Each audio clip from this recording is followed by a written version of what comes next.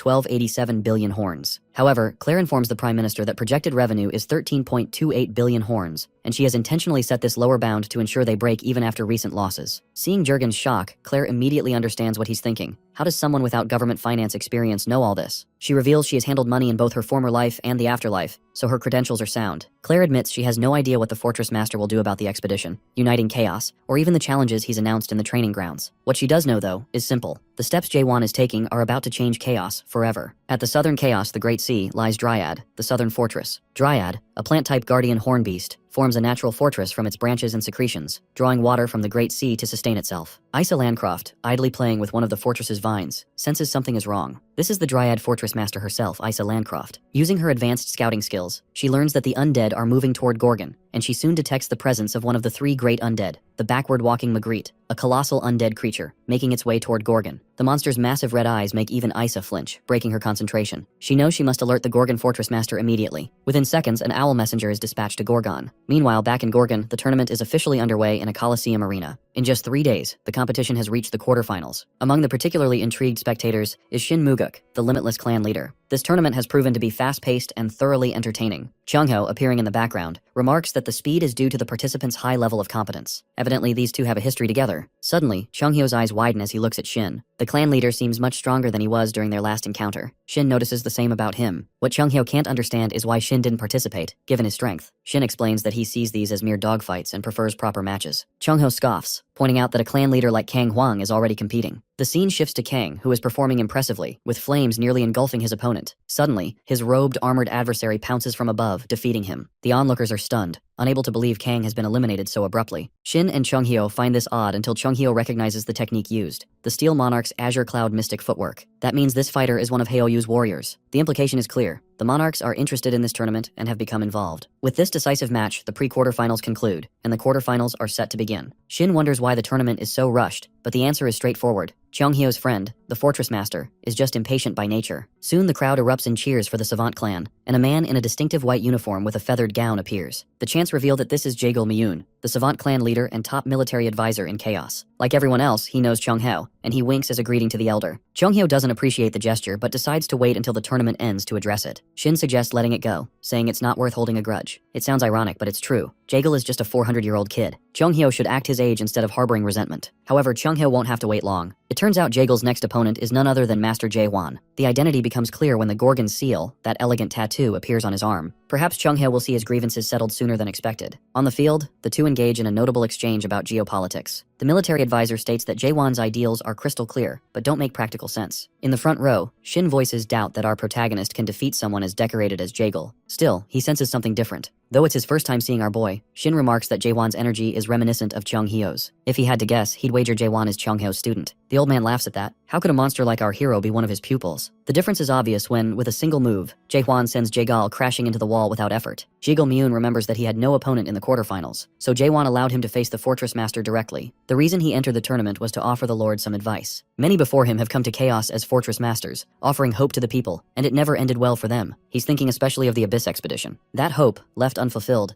always ended up turning into even greater despair. His purpose here is simple. He wants to crush that hope before it can take root. For 400 years, he has never admitted defeat, and he isn't about to start now. Rising to his feet, Jaegul asks Jaewon if he really believes he's been beaten. He reminds our protagonist that he mentioned a one-on-one battle, but never specified the type. So he proposes a battle of wits instead. The crowd grows restless. They want Miyun to concede his loss. Chung-hyo saw this coming. It's just a way to avoid admitting defeat directly. Muguk points out that there's a problem with a contest of wits. It's hard to determine a clear winner. Meanwhile, Jaewon wonders aloud what this game even is, making it obvious he's willing to participate. Instantly, the environment shifts around them, bit by bit, until suddenly they're in an entirely different place. Now, our boy finds himself inside a military strategy formation world. A notification window pops up, warning that he's a rookie here and offering a manual. He quickly realizes this is just a fancy strategy game, inspired by a frontier game created by one of the 13 masters, Maris. It's a favorite pastime in the Almighty Land. Miyun brags that he's practically the best in Chaos at this game, and offers Jaewon some time to learn the rules, since he's new. But our hero thinks it's much simpler than everyone says. He's familiar with this scenario. 3 races fighting, collecting resources, and training troops in real time to destroy the opponent's building. He spent thousands of hours playing this exact game at the Power PC Zone back in Korea. It's almost as if these mares are just plagiarizers, stealing technology from Earth. Since Jaewon is so eager, the clan leader suggests they play in the Lost Garden setting, a battlefield designed for this military strategy formation world. In moments, Jaewon represents the human race, while his opponent takes the undead. The undead master assumes our protagonist is a complete novice for picking humans, widely considered the weakest race. The undead grow stronger with time, so the advantage should be his in the early and mid-game. His plan is straightforward: rapidly construct buildings, lay foundations, and train workers to mount an all-out assault. But almost immediately, he's blindsided. Human troops are already inside his base, hacking undead heads, and even his artillery is being cut down. He can't figure out why Jaewon attacked so early, or how watchtowers have popped up right inside his own camp. Moments later, the reason becomes clear. The hidden watchtowers are attacking his troops from within. If he tries to destroy them, he'll have to send his soldiers out, where Jaewon's farmers will eliminate them. But if he doesn't, he can't gather resources for his build. Regardless, he decides to push forward with his original plan. Unlike his opponent, our boy comes from modern-day Korea, where this technique is well known and often used, even if it's considered a nuisance by many. The audience quickly realizes that Jaewon has completely taken over the game. It was arrogant of the Savant clan leader to assume the fortress master was a rookie. He tries to protest, saying it's an unspoken rule not to attack for the first 10 minutes so both sides can gather resources. But Jaewon simply points out there's no actual rule about that. Miyun insists it's tradition, but our protagonist doesn't care. No rule means no restriction. Soon the clan leader is left on the ground, teeth clenched, wondering who Jaewon even is. There's no reasoning with him. He's demolishing his opponent at his own game using tactics the strategist never even imagined. There's no catching up to our hero now. Eventually, the truth sets in for the Savant clan leader. He can't win. It took 400 years, but maybe this is the moment he was waiting for. He kneels and finally concedes defeat before the master. After the match, Cheonghyo is curious about the move Jaewon used against Jaegal Myun. Jumping down from the audience with Muguk, he heads over to see our boy. Cheonghyo points out that our hero always claimed he only did thrusts, but now he's pulling off slashes as well. He jokes that our hero must have been inspired by his own style, and adds that what Jaewon just used, the spiral slash, was clearly based on his technique. Jaewon doesn't hide his annoyance at hearing spiral slash. He reminds Cheonghyo that he hated names like Cheonghyo Thrust or Cheonghyo Slash, and now Cheonghyo is even changing the title they all agreed on. It was supposed to be Fatal Spiral, as suggested by Kaiman. Cheonghyo is shocked, saying he thought Jaewon didn't care about naming moves at all. Turns out our protagonist actually prefers that name. But enough about that, he's more curious about the skinny guy Cheonghyo brought along. This man looks strong, stronger than most, and Jaewon wants to ask him for a spar. Shin Muguk finally believes Cheonghyo. He realizes our boy is not one of those polite types who stick to protocol during introductions. Cheonghyo doesn't miss the chance to point out how this kid attacks the elderly instead of respecting them, but Jaewon just makes a face and says that, around here, the older folks are the strongest, so there's no point in going easy. Muguk notes how animated Cheonghyo is in this conversation, tossing out comebacks so quickly. He hasn't seen the elder this excited since the Abyss expedition, 900 years ago. What's more, Cheonghyo reminds Muguk of Mulak, the one who once gave hope to the people of Chaos. Yet even that name carries the shadow of despair, the despair of the Abyss expedition. Mulak was the captain all those centuries ago. The question on Muguk's mind is whether Jaehwan can truly fill Mulak's shoes, given his performance and the remarkable fact that he's just 60. The potential is there, and it's possible our boy could even surpass Mulak. However, Muguk senses none of the moral righteousness in Jaehwan that Mulak had. In fact, the two are total opposites. Where Mulak was measured and mature, our protagonist gives off a distinct sense of bloodlust instead. Suddenly Muguk's eyes widen as he spots the moon world symbol, realizing he can now see from Jaehwan's world. That can only mean one thing: he's already awakened. Cheonghyo picks up that Muguk has figured out our hero is fully awakened. Muguk suspects Jaehwan might even be a rank higher than the third awakening. Before this goes any further, it's already time for the quarterfinals, which will be filmed live on stage for everyone to see. Hearing this, Cheonghyo suggests they return to the front row, but our protagonist isn't interested. He heads straight for the arena instead. It's not his turn yet, but his impatience is at an all-time high. He surveys the remaining competitors. If he sets aside Kaiman and Yunyong, the rest are genuinely powerful, especially the one Cheonghyo and Muguk had discussed earlier, the Steelmaster, Heoyu's subordinate. The woman with the chain sickle catches his eye as well. Before he can think more on this, Jahir steps onto the stage, reminding the Fortress Master that it's not his turn. Jaehwan's sudden appearance makes the crowd buzz with excitement. Grabbing the two-horned mic, he starts to announce his intentions. He's too bored and things are moving too slowly for his taste. So, he declares a change of plans, even throwing out the one-on-one rule. One of the opponents is in disbelief at what the new Fortress Master is proposing. We learn this is Ja Gokryong, the Priestess clan leader. She immediately criticizes his move, questioning what right he thinks he has at this stage. To her it sounds crazy. How would a group fight even work? How would they determine a winner? But our boy corrects her. She's assuming he wants teams, but what he's actually proposing is that all 6 of them team up against him instead. The contestants are stunned. Before they can think too much about it, he offers that whoever brings him down first can claim the Fortress Master position. After a brief silence, the Colosseum erupts in cheers. This is about to get real. The girl with the chain sickle finally speaks up, saying she'd been waiting to hear what Jaehwan would suggest, and she's genuinely excited by how wild his challenge is. After making his announcement, Jaehwan tosses the mic back to Jahir, fully aware of the importance of securing the attention and trust of the audience, the people of Chaos. He understands how things work here. The stronger the trust, the deeper the connection, and that connection can be built over time. It's a simple equation, but when time is short, there's another way. By displaying overwhelming, undeniable strength. He's still thinking about this when the only truly free-spirited fighter, the girl from earlier, suddenly gets right in our boy's face and shouts that she likes his way of thinking. Her boldness stuns everyone. She even openly considers not killing the Fortress Master. The crowd is left confused. It only becomes clear after she leaves that she's just forfeited. Before departing, she whispers something odd about not wanting to get caught up in trouble with that thing coming.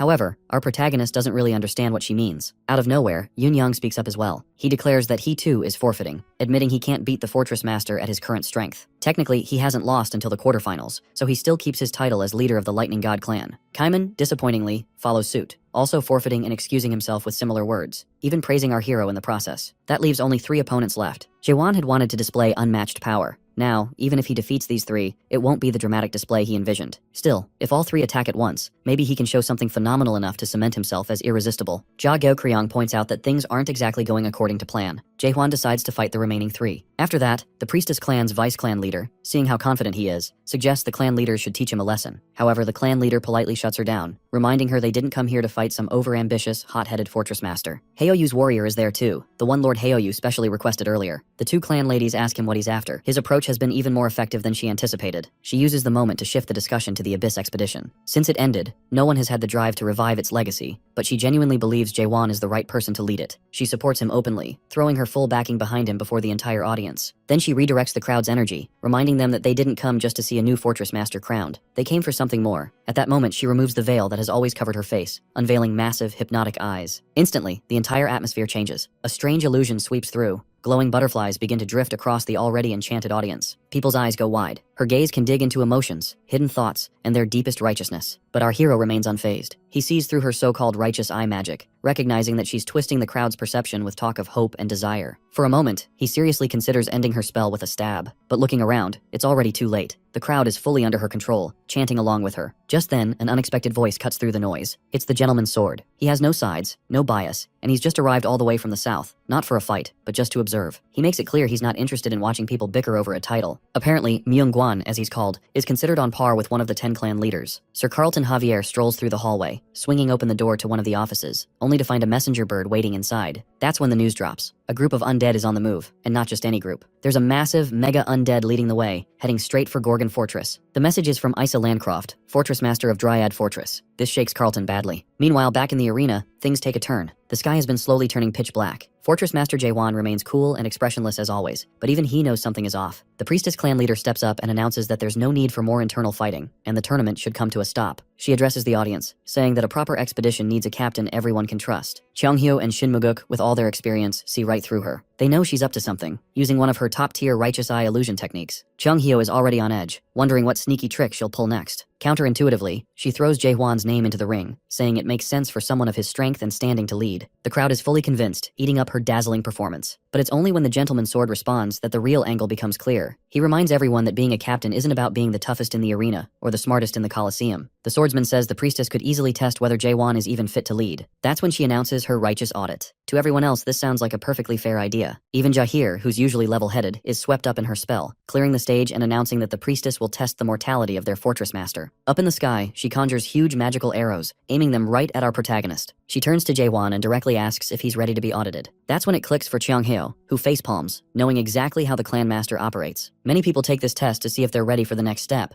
but he's stressed, gritting his teeth, aware she's setting a trap. She's about to gaslight our boy, trying to shake his confidence and make him seem unfit. After all, who wants to follow a captain into the abyss if he might just turn on his own squad for the greater good? One bad answer, and Jaewon could lose everything. Cheonghyo knows him well. He's never been the graceful, noble type. But before the elder can figure out how to stop this, the fortress master has already taken the bait. She even double-checks with him for a verbal yes, making sure no one can claim it was a setup later. For a moment, everything goes dead silent. The pause lasts long enough that someone in the crowd finally snaps, complaining about all the buildup. Suddenly, the scene flips. Now our protagonist is in the middle of a storm, stuck on a ship in an ocean simulation. According to the clan leader, storms like this are normal in the ocean region. She points at a floating rescue board gliding towards some people. Someone is drowning out in the waves. It's a classic moral choice dilemma. Play it safe or take a risk. Our boy reaches down and grabs one of the drowning people, pulling him toward the board. But here's the twist. The rescue boat has a limit of 10 people. If he brings one more aboard, the whole boat will sink. Then comes the notification, like a prompt straight out of a game. Does Jaewon play by the rules and save the majority by letting the one go? Or does he risk everyone for the chance to save this last person too? There's no middle ground. He's got to decide, and quickly. The priestess turns to him and asks what he wants, what he would choose. It's clear what will happen if he lets the drowning man go. People will throw a tantrum at our boy. If he pulls the man aboard, everyone will criticize his poor judgment. But what the priestess doesn't realize is that Jaewon doesn't play by the rules. He refuses to choose option 1 or 2. Despite all her attempts to prove he isn't fit to be expedition captain, he picks a third path. She is utterly stunned, not expecting him to find the hidden choice, the one that only appears if someone truly thinks outside the box. Unfortunately for the clan leader, the notification board suddenly reveals that same hidden option. It reads, they'll rotate, each taking turns on the support board, with only 10 people at a time and one person in the water for a brief period. It's a price everyone is willing to pay, so no one becomes fish food. This is probably the best judgment anyone could hope for, and it doesn't strip away the humanity from our protagonist. She realizes he's come up with this solution and it's genius. All signs point to a win for our hero, at least that's how it appears. She notes, however, that he still hasn't spoken up. The priestess clings to a last hope, wishing he'll try some other clever trick instead. But the fortress master surprises her by focusing on the real problem. It's the sea itself. So what does Jaewon do? He declares he'll split the sea since that's what's swallowing his people. It works out for the clan leader, except of course it really doesn't. Jung-hyo is the first to catch on to what he's about to do, realizing our boy is about to go way off script. And then, Jaehwan literally splits the sea in two with Dokbol. The clan leader's entire setup crashes down. Jaehwan's solution is so far outside the box that he straight up solves the dilemma. Not long after, the people in the simulation are clapping for the fortress master, cheering him for the slick move he's just pulled. Meanwhile, the notification panel glitches like a cheap knockoff game, then crashes entirely, announcing the audit is over. That's when the clan master breaks character. For a moment, it looks like she's about to curse out loud, unable to believe she's been beaten at her own illusion-ridden game. Before things can escalate, a sharp alert slices through the moment. This isn't a drill. Gorgon has made the call. Everything is shutting down. No more fights, games, or dramatic speeches. The fortress is locking down, and everyone, especially the crowd, needs to evacuate immediately. At first, people file out in a civilized way, confused by the sudden order. But once word spreads, there's an incoming undead attack. Not just any, but a massive, terrifying one. True panic erupts. The reality sets in. The sky is darkening not for drama, but because an undead army is coming. Yoon Yang can only whine about his fate, how he was the Lightning Clan leader and sole survivor, yet will now die in the Gorgon undead attack. As usual, Kang Hwang and Yoon Yang start bickering, tossing insults as nerves get the better of them. In truth, Kang Hwang's legs are shaking just as much as Yoon Yang's. In the midst of the emergency, Chung Hao and Shin Muguk focus on bigger issues. Shin is amazed that this kid, Jae-won, not even a couple centuries old, is leading as if he's some kind of caped crusader. It's enough to put some of the old-timers to shame. Chung Hao wants to focus on the present. He admits he never thought he'd see a situation like this again, not even after 900 years. Muguk completely understands the deja vu. 6 of the 10 clan leaders are already here, and the situation mirrors that old death wish from their visit to the undead palace. Whatever they saw there, something they still don't talk about, might just be about to repeat itself. There's an old rule the veterans have spotted. When there's a medium threat, smaller undead follow. When a giant one appears, so do the medium ones. But this time, King Catastrophe, the ultimate boss, has shown up in Gorgon. The Soul King was one of the main reasons they built the fortresses to begin with. As the story unfolds, the true horror of the Soul King and the monstrous abomination he is comes into view. Following him is an undead beast, a megadead level threat. The situation is beyond dire. Among the chaos, they see the creature with huge red eyes, the terrifying, backwards-walking Magritte, poised to unleash havoc upon Gorgon. The scene twists into a waking nightmare. Death spreads everywhere, devouring the place alive. Civilians scramble in panic, but most aren't fast enough to escape the horror rolling through Gorgon. In the middle of the chaos, the priestess stands completely frozen, her body refusing to move. She watches, helpless, as nightmare undead rip through people, tearing limbs and snuffing out lives without mercy. All her confidence is stripped away. Everything around her is sucked into a darkness that keeps spreading. There's one moment she can't shake. A monstrous, twisted undead snatches up an old man right in front of her. This isn't cinematic drama. It's cold, suffocating, and revolting. Though it seems impossible, her trembling is real. Her wide eyes are stretched even wider, but they're useless now. Her scream comes too late, just noise, powerless to change anything. She's left pleading for reality to give her a break. Suddenly, the gentleman's sword, Myung-gwan, slices into the fray like a last hope. He hurls himself between the monster and the clan leader, but even he can't change what's happening. He doesn't save the old man. He can't even save himself. He's just stalling doom for a few seconds. The priestess screams again, watching the undead's claw nearly tear into his face. Then her world collapses into slow motion. She's caught on the fact that nothing matters anymore. Every action feels meaningless. Every what if is a joke, and she knows it. That realization breaks her worse than the monsters do. Watching Myung-gwan's fate, she understands something bitter. Free will means nothing if the universe is just mocking you. Hope is a scam, drowned by the same outcome, death. Just as she's surrendering to being swallowed by the nightmare, giving up because even fighting back feels like lying to herself, an explosion of blinding light rips through the massive monster, slicing it clean in two. The shock is sudden and sharp.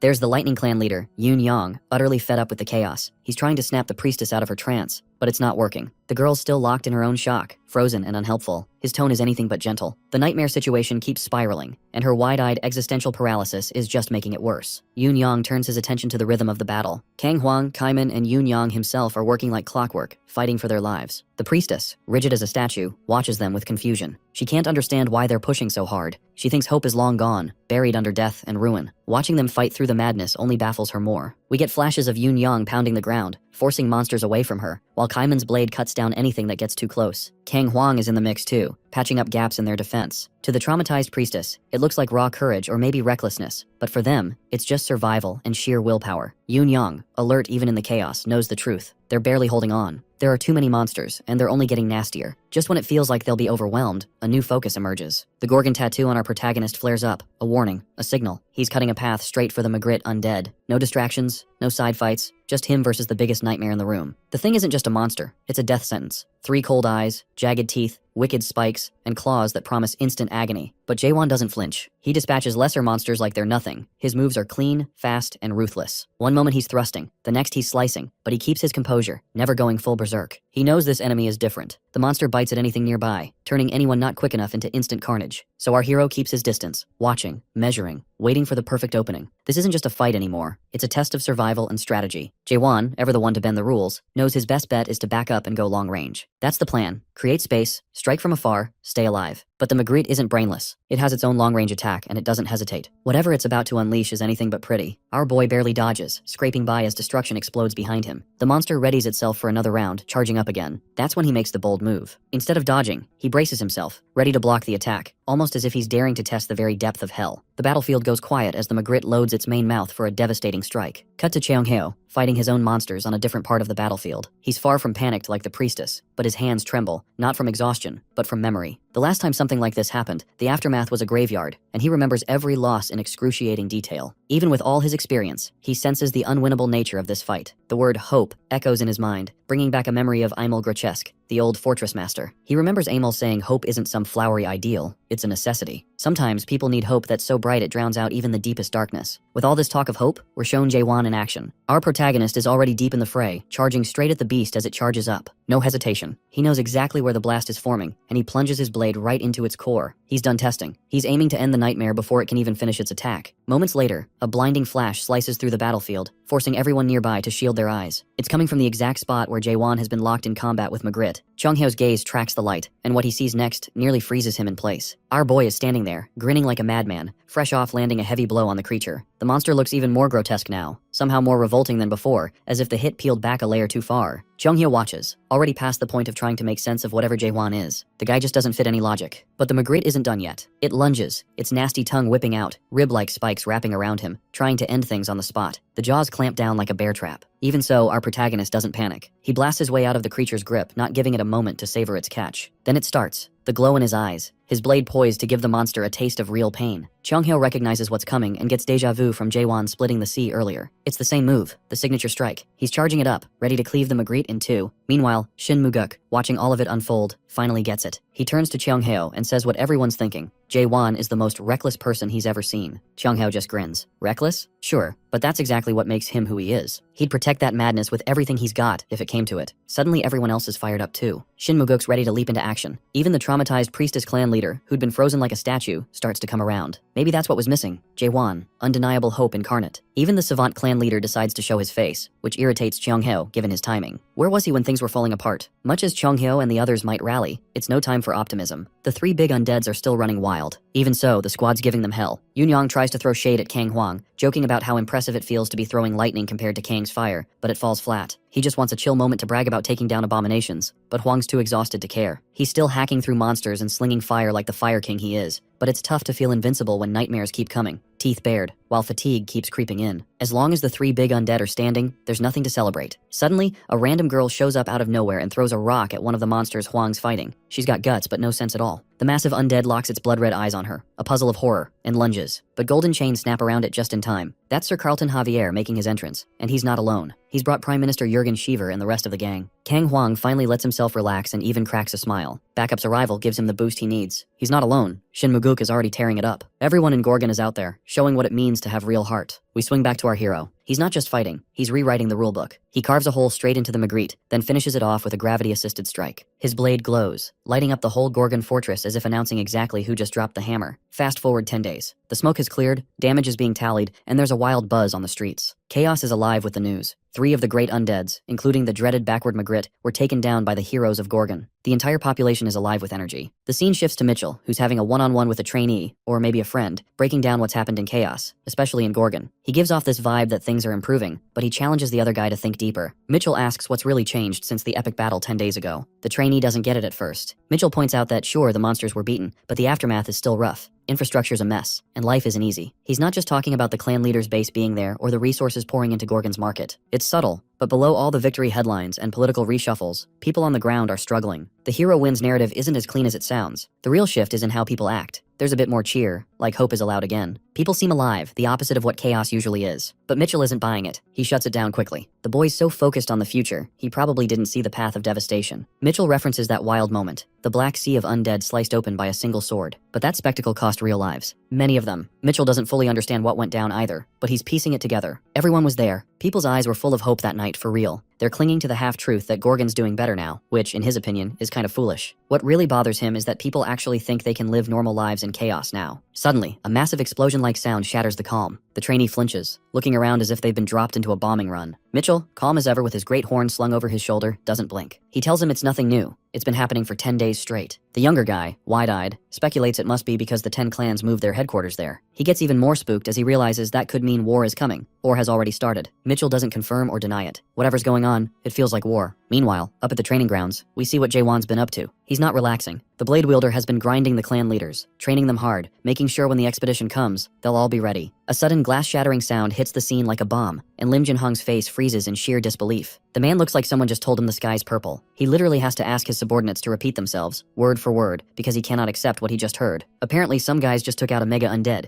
There are only 3 of those monsters in all of Chaos. Slaying one isn't something you do casually. It's only supposed to be possible for someone ranked above a lieutenant general. So no, he's not buying it. He immediately orders his men to dig deeper and figure out what's really happening. Still stuck on it, he's convinced this is one big mistake or some kind of misinformation. What he doesn't know yet is that in 4 days' time, he'll be staring at the complete wipeout of the North Branch of the Forbidden Heaven clan. Not just defeated, but decimated. Meanwhile, over in Gorgon, it's a different kind of chaos. All the clan leaders are gathered, looking like they just walked out of a bar fight. Bumps, bruises, and the whole mess. And there's Jaewon, absolutely unloading on them. Yoon-young, who usually jokes his way through trouble, is on the verge of tears. He mutters something, and our protagonist snaps, calling him out. The fortress master wants to go around the room and give every one of them a reality check. Yoon-young? Fast, but that's all. Kang Hwang? Strong, but moves like a rock. Jagal-myun overthinks everything and reacts too late. Jagu Kryong is agile and sharp, but her stamina is trash. Kaiman, though, stands out as the best among them. Solid fundamentals and no glaring weakness. But that's where it ends. He's just the king of average, with no killer edge. To our boy, it's obvious. These folks have been cruising on easy mode for way too long, living off what's been handed to them instead of truly earning it. Chong-heo, who usually laughs things off, actually loves that take. He sticks close to Shinmuguk, agreeing wholeheartedly. But Jaewon doesn't spare him either, calling Chong-heo out for being too weak. Considering these people have lived for 1,000 years or more, it stings. Chong-heo is pissed, but he knows Jaewon isn't wrong. His memories stretch back 900 years, when the 10 clan leaders were monsters, minimum 7th stage adapters. No joke. Leading the Heavenly Dragon clan, top dog even then, was a 9th stage powerhouse. But even with all those heavy hitters, the one who made them look like amateurs was Mulak, the mayor. That guy was on a different level. Yet even with all that power, the Abyss still chewed through them, because the Abyss doesn't care who you are. It's built to break the best. Our hero isn't impressed with what just went down. He straight up shames the current group for getting this banged up just by wiping out a single branch of the Forbidden Heaven clan. If this is their state now, how are they supposed to face the real HQ in Montechor? Forget the Abyss. They'd get destroyed just knocking on the front door. The Fortress Master's patience runs out. He decides right there and then, it's Hell Week. Hardcore special training, no breaks, no excuses. That's when Jagal-myun jumps in, trying to inject some reason into the room. He gets the sense that maybe the Fortress Master is out of the loop about how adaptation works. So he dumbs it down for everyone. Everyone here is an adapter, but the real grind starts after that. Going from non-adapter to first stage takes about 10 years. First to second? Try 20. Third stage? 40. It just keeps scaling up, like some never-ending staircase. Living humans can't even begin to dream of reaching the 4th stage. Most would be dead before ever getting there. Meanwhile, Jaewon has that mischievous glow in his eye, like he's plotting something wild, and the strategist is starting to sense what's up. He suspects our boy is trying to push them all toward awakening. If that's the case, he's got bad news for him. That's not how awakening works. You can't just train for it like earning a gym badge. It hits you out of nowhere, sudden and brutal. Our protagonist is actually stunned for a moment, like he hadn't expected that. But there's still one thread he can hang on to. There's a consistent pattern for those who awaken, and he knows it firsthand. You have to give up your world, not metaphorically, literally. That's when Chong-heo steps in, laying it all out like a prophet. There are 3 stages to becoming awakened, but for now, only the first matters. You destroy the world you came from, the world of adaptation. The life you've lived so far, that home's gotta collapse. Not everyone gets it right away. It's too abstract. So Jagu Kryong spells it out.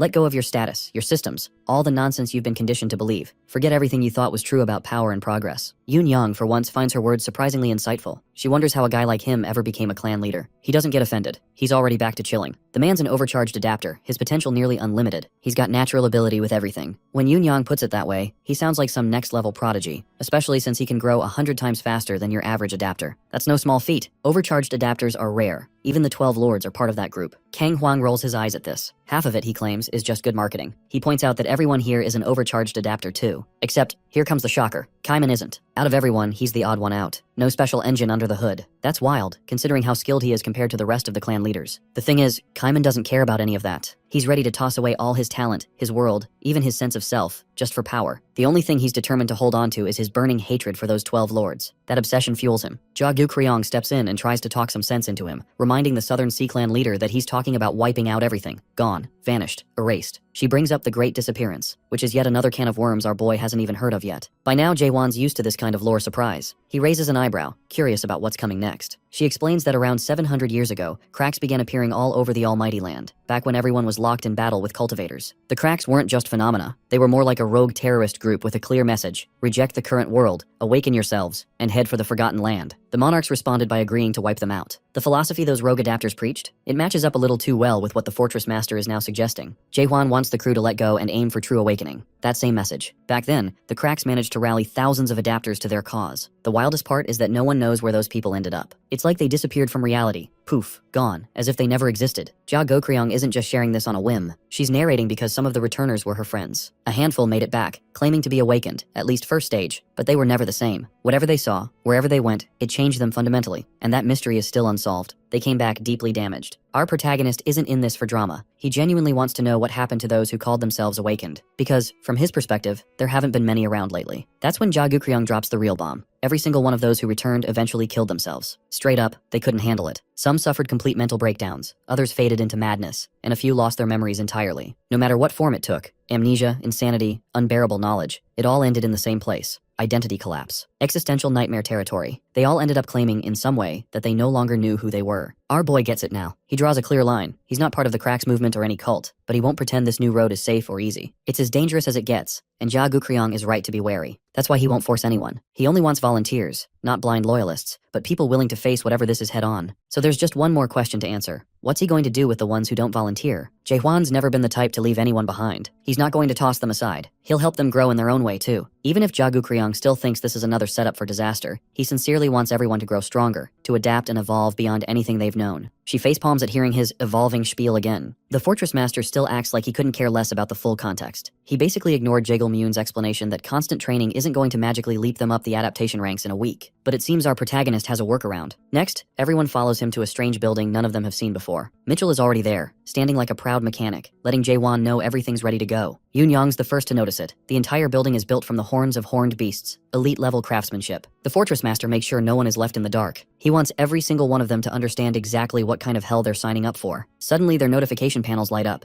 A prompt flashes. Do you wish to become Tower Walkers in the Tower of Nightmares? Chung-hyo stares at the screen, his eyes wide, jaw dropped. He knows exactly what that means. So yeah, it's only a matter of time before the tower properly welcomes our squad. They're already picking up on the vibe. A genius move in the making. Chung-hyo is especially impressed, quietly wondering how a human managed to pull off something only Maris are known for. It doesn't take long before the group starts pointing out just what kind of place this is. Kaiman notices right away. There's nothing above the second floor. That's exactly why our boy brought them here in the first place. Jaegil-Myun finds the whole setup both amusing and kind of an honor. He's already planning to break through, no matter what. Even Yoon Young looks more serious than usual. Everyone's in because they want to level up. Enough with the admiration. According to the Fortress Master, if they want to stand around gawking, they can do that on their own time. Right now, it's go time. Here's the deal. The training happens in a time-dilated environment where everything moves at 100 times slower than the outside world. 7 days outside means 700 days inside, almost 2 years of non-stop grinding. But there's a catch. The squad needs to watch out for soul corruption. The denser the time, the higher the fatigue. When they push through brutal routines, the risk of corruption can spike past 80%. If that happens, it's instant logout. The loudmouth points out how Jaehwan actually cares about them. Ja Gu-Kryong just stares at him like he's some big shot. Our protagonist's annoyed face says it all. Now comes the split. He already knows some of them aren't down for the awakening process, so he divides them into 2 groups with different training paths. After the split, it's clear Kaiman's the only one gutsy enough to put himself through hell. The others? They pick the alternate adapter route. With that decided, it's rumble time. Yoon can't go 5 minutes without irritating someone, showing off his speed by dodging all of Gukryong's moves. She can't stand his smug attitude, feels like he's looking down on her using his lightning god clan skills. That's when Kang Hwang storms in, going full fire mode, blasting flames everywhere and yelling that destruction beats speed any day. In his mind, smashing faces is far more satisfying than running from a brawl. The Savant clan leader is probably the most full of himself in the group. He throws out the usual condescending remarks, claiming they're all weak and haven't made an inch of real progress. Meanwhile, Shin Muguk just watches silently as 3 of the 4 clan leaders go at it like it's a grudge match. But before we dive too deep into the chaos, we flash back to moments earlier, seeing how the squad planned this whole thing. Kaiman was always going to choose the awakening process, but Gukryong doesn't get how the rest are going to use this tower to level up when everyone else is already maxed out as adapters. The clan leaders are way ahead of non-adapters, and climbing higher isn't exactly easy. According to her, they'd need a god-tier skillbook or some divine revelation to make even the tiniest bit of progress. Naturally, Yoon chimes in with his usual shady idea, just steal the skillbooks. It's hard to tell if he's joking, given his sketchy past, but no one is shocked. Our hero, though, has a different plan. He doesn't want shortcuts. Gukryong watches his calm, unreadable face and guesses maybe he wants to play sensei, but that's not it. He wants them to teach each other. Sounds cheesy, but Shin Muguk, of all people, actually thinks it's genius. Not just clever, but the kind of thing that makes you wonder why no one thought of it before. The thing is, these clan leaders are all proud pricks.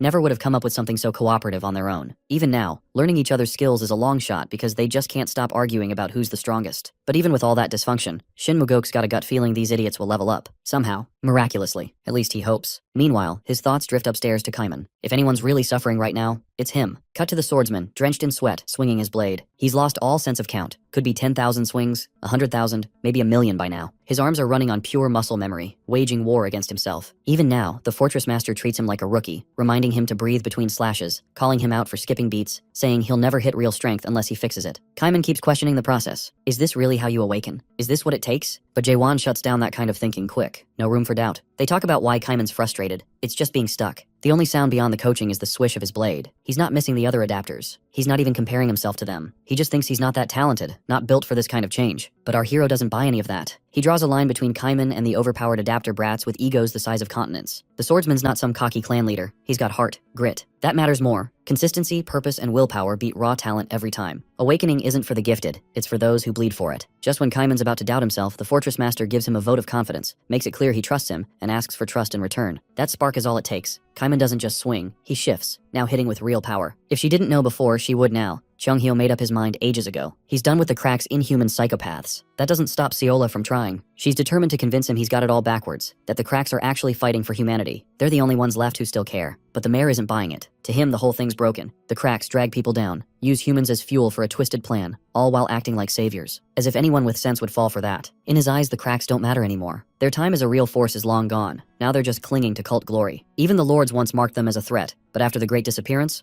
that faded. Seola laughs at that, soft but sharp. Hypocrite much? She hasn't forgotten. Chung-hyo didn't just support the movement leading to the Great Disappearance. He helped lead it. 700 years later, and now he wants everyone to forget? Not likely. That one lands harder than the old-timer lets on. Chung-hyo tries to keep her composure, but she's clearly twisting the story to suit herself. He remembers things differently, and points out the intentional gaps and misrepresentations, yet he still can't bring himself to meet her gaze. Staring at the floor hardly exudes confidence. There's at least a kernel of truth in what she's saying. Seola too doesn't hold back. He saw everything unfold. The Great Disappearance happened right before his eyes, and he didn't intervene. Whatever transpired back then, Seola wouldn't be who she is now if he hadn't played his part. The most disturbing part is that there are still real people in the crack, clinging to his grotesque techniques as if they were gospel. Out there, they're trying to awaken by tearing each other apart, swinging swords, stabbing, dying, and repeating it all in a deranged ritual. Round after round, the violence continues. His past isn't just a lingering shadow, it's still bleeding into the present. Survivors keep swinging their swords, lost in madness. As she pours a glass of wine, harsh flashes of these scenes surface, people killing cultmates in a blood-soaked well. The worst part is that this brutality is the goal. Only a handful survive after slaughtering their comrades to deaden their emotions. They continue, numb, swinging 1,000,000,000 more times without feeling. That numbness, that hollow inside, is built into the process. Awakening requires tearing away what makes you human, just to see what remains. The old man knows this better than anyone. He hasn't met her eyes in ages, dodging a truth he buried deep in avoidance. Suddenly, Seola brings up how all of that leads only to the first stage of awakening, dismantle. But the moment she says it, something in him snaps. He's furious. That's not the right way, nor the right word. His sword is drawn before he realizes it, reflex taking over. It's ironic, coming from someone not even fully awakened. He pulls her into his white world, the same space glimpsed when he treated Mino, a blank canvas still untouched. That's the irony. The man who chased awakening like a religion is too afraid to create his own world, scared he'll lose whatever soul he has left. She, on the other hand, isn't afraid. Whatever chaos she's conjured on her canvas is deeply disturbing. That's when he realizes times have changed. Seola is now the second co-captain of Crack. She's not here to show off, though. She attacks, flinging blood-stained sickle chains, each drop telling a story. This is about more than rank. The way she moves, the raw force behind her strikes. She might have reached the third stage of awakening. Then she unleashes her power. The blood on her chains pulls him directly into her unique world, a nightmare landscape. He's frozen, wide-eyed, as if his soul stopped cold. The ground is littered with corpses from cult violence, bodies hacked apart in slaughterhouse fashion. And then it clicks. This is the aftermath of the Great Disappearance. This sea of blood, the stench of massacre, this is her unique world. She gives everything. The dead don't pretend to live, and chaos never changes. Even if neither can say it aloud, the truth remains. Chaos has no hope. Seola still makes her offer, wanting him back in the Crack. But the old master isn't turning back. He senses the shift she just triggered, faint but undeniable. Change is coming, and he believes it. His expression betrays him. This new fortress master, this unexpected hope, is dragging even the most stubborn veteran into belief. It's remarkable that neither the disaster 900 years ago, nor the massacre 700 years back knocked sense into him. Seola's anger boils over. Her voice turns bitter. She wants him to fail again, hopes that blood-soaked defeat clings to him like a curse, praying he'll abandon his new allies just as he once left the Crack. Regardless, Crack is watching. They're not finished with him yet. Meanwhile, back at the Nightmare Tower, Kaiman is deep into his awakening arc. Stage 1, the question. He confronts a doppelganger made of his own doubt. Stage 2, understanding the world he just questioned. Stage 3, erasing it all, leaving it blank. He's meditating when Jaewon bursts in, sword drawn, shouting at him for sitting idle. Our boy demands he stop pretending and fight as if his life is on the line. Kaiman feels weak. He knows he can't win. Our protagonist, though, is already on another level. He's not here to coddle anyone. He's tired of excuses. The clash comes fast and hard, existential, as if Jaewon isn't merely attacking Kaiman's body, but ripping through his very core. Judging by the aftermath, he nearly did. Kaiman spirals, wondering if any of it meant real growth, ready to give up. But our protagonist isn't finished. He tells Kaiman to stop letting the world's chains hold him back. Something inside Kaiman snaps. He releases the weight of the world, breaking his shackles. His awakening reaches stage 3. This time, he's ready. Eyes glowing, Kaiman raises his sword, surrounded by razors of water and berserk waves. Without hesitation, the two collide. Jaewon's Mooneye world spills into reality, colliding with Kaiman's water waves in a display that borders on mythic. After their brutal clash, rain falls as if the sky itself is exhausted. Kaiman drops to one knee, only his grip on the sword keeping him upright. Jaewon calmly walks over, offering congratulations for reaching the third stage. Kaiman, still dazed, wonders if he's truly grown stronger. Our hero smiles knowingly and nods. The scene pulls back, revealing the devastation left in their wake. Kaiman's realization lands hard. He's nowhere near Jaewon's level. Not yet. Not like this. Our boy's third stage awakening stands leagues above the rest. Cut to the inner fortress. The expedition is back on, but this time, it's everyone except just Jaewon. Someone finally calls out the system for what it is. Unstable, broken, riddled with nepotism. The so-called 4-fortress treaty to avoid the abyss? Ready to be buried. The catch, it's a 3-fortress meeting, thanks to Lim Jin-hong's takeover of Manticore. For now, Gal Huidong represents Garuda. Dryad brings Isa Landcroft. Shiver is stuck managing Gorgon. The adaptation team of clan leaders is present. The Prime Minister likely regrets letting our protagonist step away to train, because right after that, the emergency meeting was called, and Garuda's fortress master wasted no time making demands. Typical. Kang Huang and Yoon Yang are already fed up with the delegates. After ignoring everything, these people now want to lead the Abyss expedition? Not a chance. Meanwhile, Shiver tries to steer the discussion back to the original issue,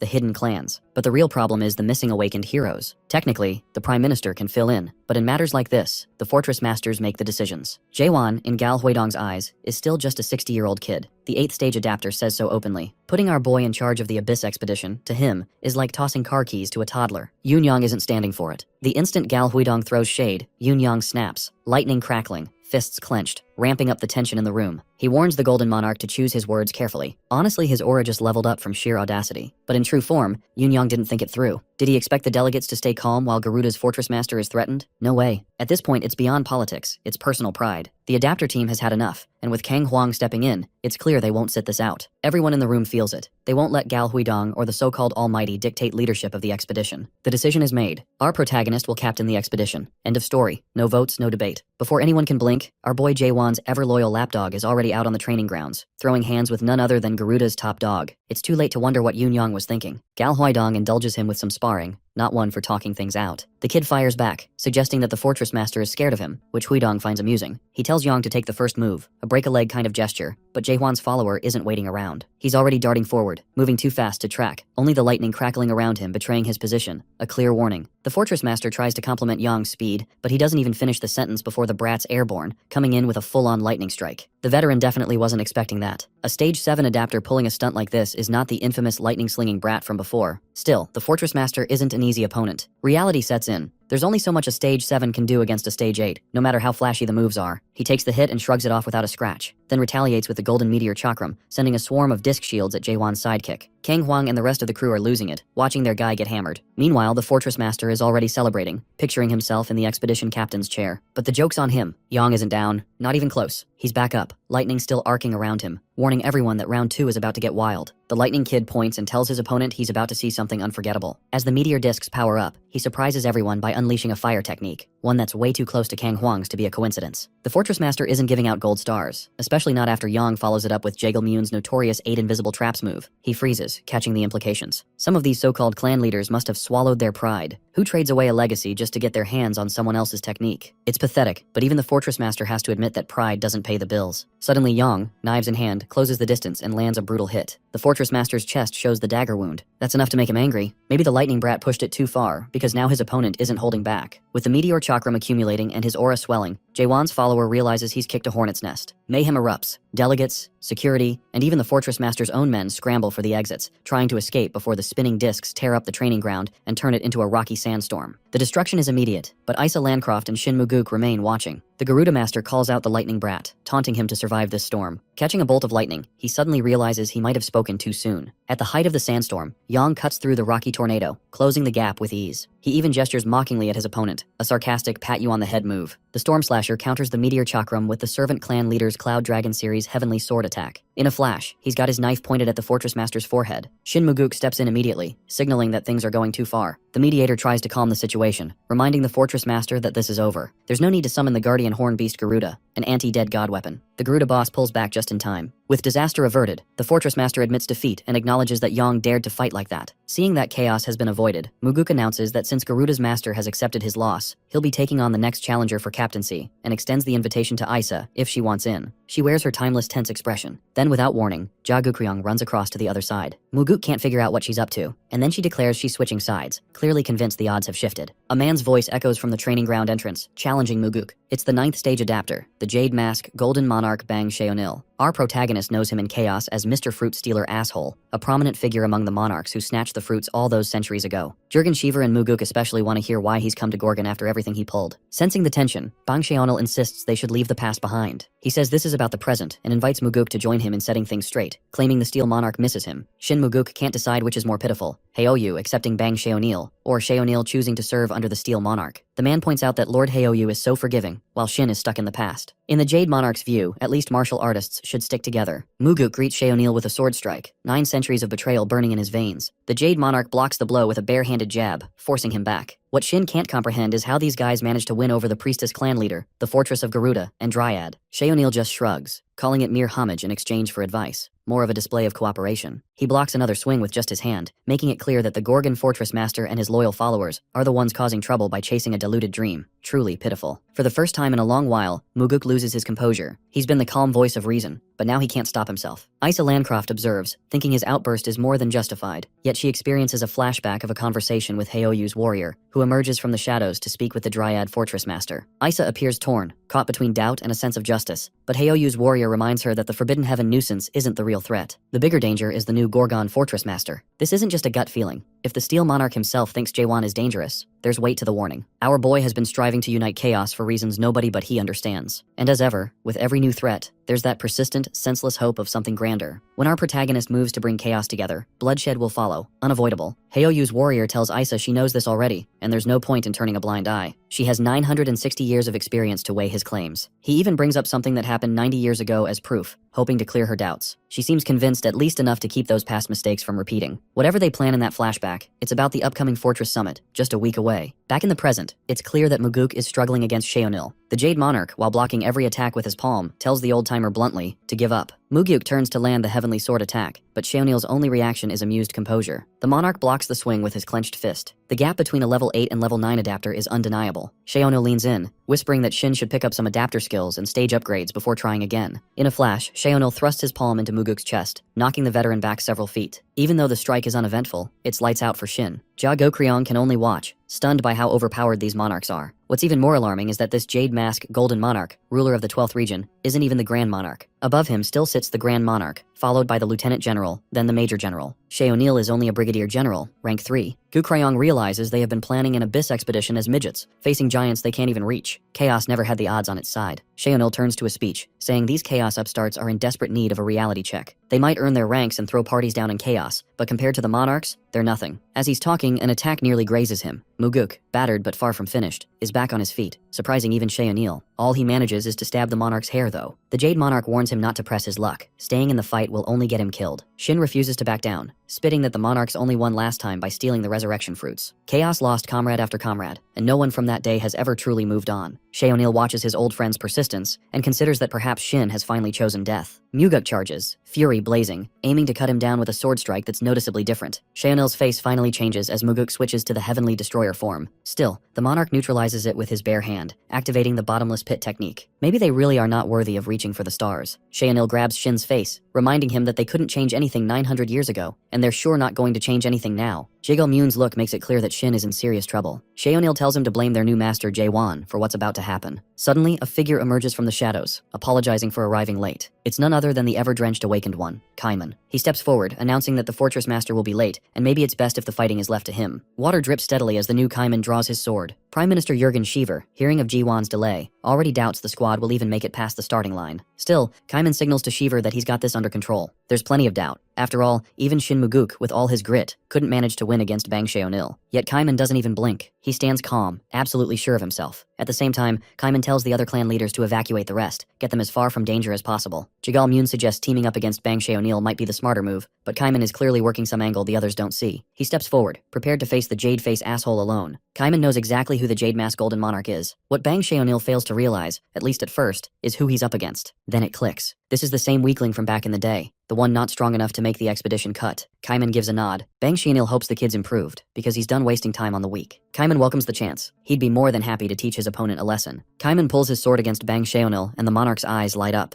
Bang Shay O'Neill tries the same grab and push move he used on Shin Muguk, but Kaiman reads it like a book, as if it's happening in slow motion. That rattles the monarch just a bit. Bang. Moments later, Bang Shay O'Neill's hand twitches, like it's been shocked. The Jade Monarch looks more amused than angry. He watches, curious, wanting to know what kind of technique that was. It's not the same as Jae-won's signature thrust, but it's just as strong as any normal one. Kaiman makes it clear, he's not holding back. Every thrust from here will be at full power, and Bang Shay O'Neill better not mistake him for some weakling. Unless, of course, the monarch actually wants to die. That line alone stokes Bang Shay O'Neill's temper. The nerve of this punk, thinking he can take out a brigadier monarch. He manifests a dark, monstrous claw from his hand, but Kaiman doesn't flinch. He pierces the incoming monstrosity like it's tissue. Apparently, Kaiman crossed a line. In a heartbeat, those creepy dark claws come at him from every direction, yet he stands composed. Right then, a flashback hits. Our boy Jae-won congratulates Kaiman for reaching the 3rd stage of awakening. Even in that moment, Kaiman's got doubts. Still that humble guy, wondering if he's worthy. But our protagonist lays it out. Kaiman has been grinding for far more than just 2 years. 10 billion thrusts? That kind of madness doesn't happen in 700 days. Time bends wild on the 2nd floor of the tower. It's a whole different, crazier, time-dilating beast than the first. Back in the present, Kaiman's glowing again, ready to tear Bang Shay O'Neill apart. With a single swing and thrust, he slices through the claws, and the monarch finally realizes he's facing an awakened opponent. He'd heard about Jae-won being big news, but never imagined Gorgon had another awakened beast. Kaiman gathers roaring torrents of water, looking absolutely majestic. Bang Shay O'Neill scoffs, acting above such a move. But as massive waves rise, Kaiman surges forward with a powerful thrust, riding through the water like a torpedo. Panic creeps onto Bang Shay O'Neill's face as the waves crash over him, washing away his arrogance. Water crashes all around, drenching the field, and Kaiman stands tall, sword in hand. Bang Shay O'Neill is dropped to one knee, his royal smugness gone. Kaiman is ready to finish it, but Ja Gu-kryung, the priestess clan leader, steps in and cuts him off. He's confused. She's switching sides as if it's all a game. She tells him to stand down. 2 years of training isn't enough to face a monarch. If this were the old Kaiman, maybe that would have shaken him. Maybe he'd have doubted himself. But this Kaiman? Not a chance. It hasn't been just 2 years for him. He's been grinding for 200 years, breaking himself in that tower again and again, becoming something new entirely. Kaiman launches a brutal helix death blow aimed to end the Jade Monarch. The attack is wild, leveling everything nearby. Jurgen Sheever and the others stand there, stunned, realizing the monsters they've nurtured. Shin Muguk understands now. Kaiman actually did it. He killed the bastard. It all makes sense to the others. Our hero didn't just send Kaiman because of a schedule delay. Jae-hwan knew they were growing too dependent on him, and that it was time for them to stand on their own feet. Kaiman proved just how capable they've become. That showdown was absolute slay. The news is exploding everywhere. Kaiman, the Southern Sea Clan leader, didn't just go up against the Jade Monarch, he finished him for good. It's the sort of headline that sends shockwaves across the entire continent. Isa Landcroft is reading about it when Kaiman shows up, and she still has that lingering conflict in her gaze. She doesn't hold back her real concerns though. She's genuinely worried that he might actually be considering teaming up with Jaewon against those at the Regeneration Palace. Taking down the Jade Mask Golden Monarch was huge, yes, but at the end of the day, he was still only a brigadier general. That's entry-level stuff compared to what's coming. The Supreme Monarchs are an entirely different league. From here on, every step means facing monsters who make the last guy look like a warm-up boss. Our boy isn't wavering. He's tired of being held back by the past, trapped in self-doubt and regret. Last time, 9 centuries ago in the Abyss, he froze, but this time there's no turning back. Isa watches him, genuinely impressed. He's not the same person who used to choke on his own insecurities. The Kaiman standing before her now has flipped the script. That endless hesitation he used to carry is gone. Now he's the one leading, clear-eyed and determined, pulling others along with absolute conviction. She stands by the window, taking in the city around the Tower of Nightmares, alive with ambition. They call it the Artisan's Tower these days, but for her, it's still the same old story. Cultivation through towers is nothing new, but Kaiman is different. This place isn't like those typical cultivation towers. No products, no cultivators, nothing of the sort. That's when it dawns on her. The reason he changed is probably the Artisan Tower. He must have climbed it, pushing himself beyond his limits. And now he's intent on proving to the Dryad Fortress leader that it's no illusion, no trick. No one here is pretending anymore. These people are done running. Everyone in Chaos wants to earn their lives, not beg for them. She can't look away from the scene. It's not just power-hungry maniacs like Yoon Yang and Kang Hwang filling the streets. Now it's the regular people, ordinary citizens. And in a strange way, it's beautiful. After 9 centuries living a lie, they're determined to build something real. Not taken, not granted, but truly theirs. Meanwhile, Jaewon and Cheonghyo are having a quiet conversation beside a peaceful lake. The Three-Fortress Summit is probably finished by now, Jaewon notes. Cheonghyo agrees, and the topic shifts to Kaiman. Jaewon teases that maybe Kaiman's even stronger than his old friend now, which gets under Cheonghyo's skin. He might be annoyed, but the truth is, this kid is centuries younger and could probably best him in a fair fight. Then Jaewon gets serious. Why start over from scratch? Cheonghyo's awakening was brutal, violent, and traumatic. He never made it to the 3rd stage, bailing before he could. Now he wants a new path, a clean awakening, not one bathed in regret. Cheonghyo slips into memories of his time in the crack, of nights spent crawling out of the mud with nothing but that same cursed word, dismantle. No variation, no freedom, just grotesque survival in a whirl of blood. First came dismantle, then assemble, and finally, self-surrender. A cycle so rigid and cruel it might as well have been carved in bone. We see flashes of him, soaked in blood, repeating the same ritual again and again. He knows it wasn't a profound awakening. It was just a meat grinder with a fancy name. Back then, muttering dismantle every time, there were no questions, just instinct. The assemble stage never brought him pain. There was no space for feeling. But Jaehwan? That guy's existence is built on questions. Everything in our protagonist's journey is a why. Life, world, purpose. Why? That constant questioning tears him apart. There's even a glimpse of the eerie Moon Eye, our hero walking through a world wrapped in barbed wire, filled with unanswered pain and unresolved questions. Even his so-called unique world is no escape. It's as real as it gets. Then, out of the blue, Cheonghyo asks how old Jaewon is. It seems random, but he actually heard from Mitchell about the 3rd floor being completed. Mitchell mentioned that the time density on that 3rd floor is insane, much wilder than the 2nd, yet Jaewon was only in there for 2 days. So what's the real number? Turns out it's 1,000 years. He probably made more swings in there than breaths outside. Cheonghyo is floored by the answer, but he's not about to shower Jaewon with praise. To him, our boy is still just that same punk kid with a fancy title, yet deep down it throws him off. This guy lived through a millennium of hell and doesn't even look satisfied. Who is he really? Then Jaewon suddenly stands up, announcing that it's time to head for the Resurrection Palace, the one place that might finally offer a real challenge. Cheonghyo suggests waiting until Gorgon has more awakened barracks like Kaiman, but our protagonist has already run the scenarios in his head. He knows the monarchs aren't just waiting for new awakeners. Sit around and they'll strike first. The plan is simple. Make a move before the enemy expects it. He doesn't want to raise the place. Just grab the key pieces in the Resurrection Palace. Cheonghyo gets it. The real target is the Mayor's Treasure, an artifact that blurs the line between the living and the dead. And then there's the Narrow Gate, a passage into chaos while alive. If they destroy it, the monarchs lose their monopoly. Without hesitation, Jaehwan and Cheonghyo make for Manticore, where the path to the Resurrection Palace begins. Cheonghyo knows this won't be easy. They're walking straight into a trap set up for Jaehwan, but that's just how it is. And our boy? He walks right up to the gate, throws it open without blinking, and says what he always does. If it comes to that, if chaos comes crashing down, he'll do what he's always done.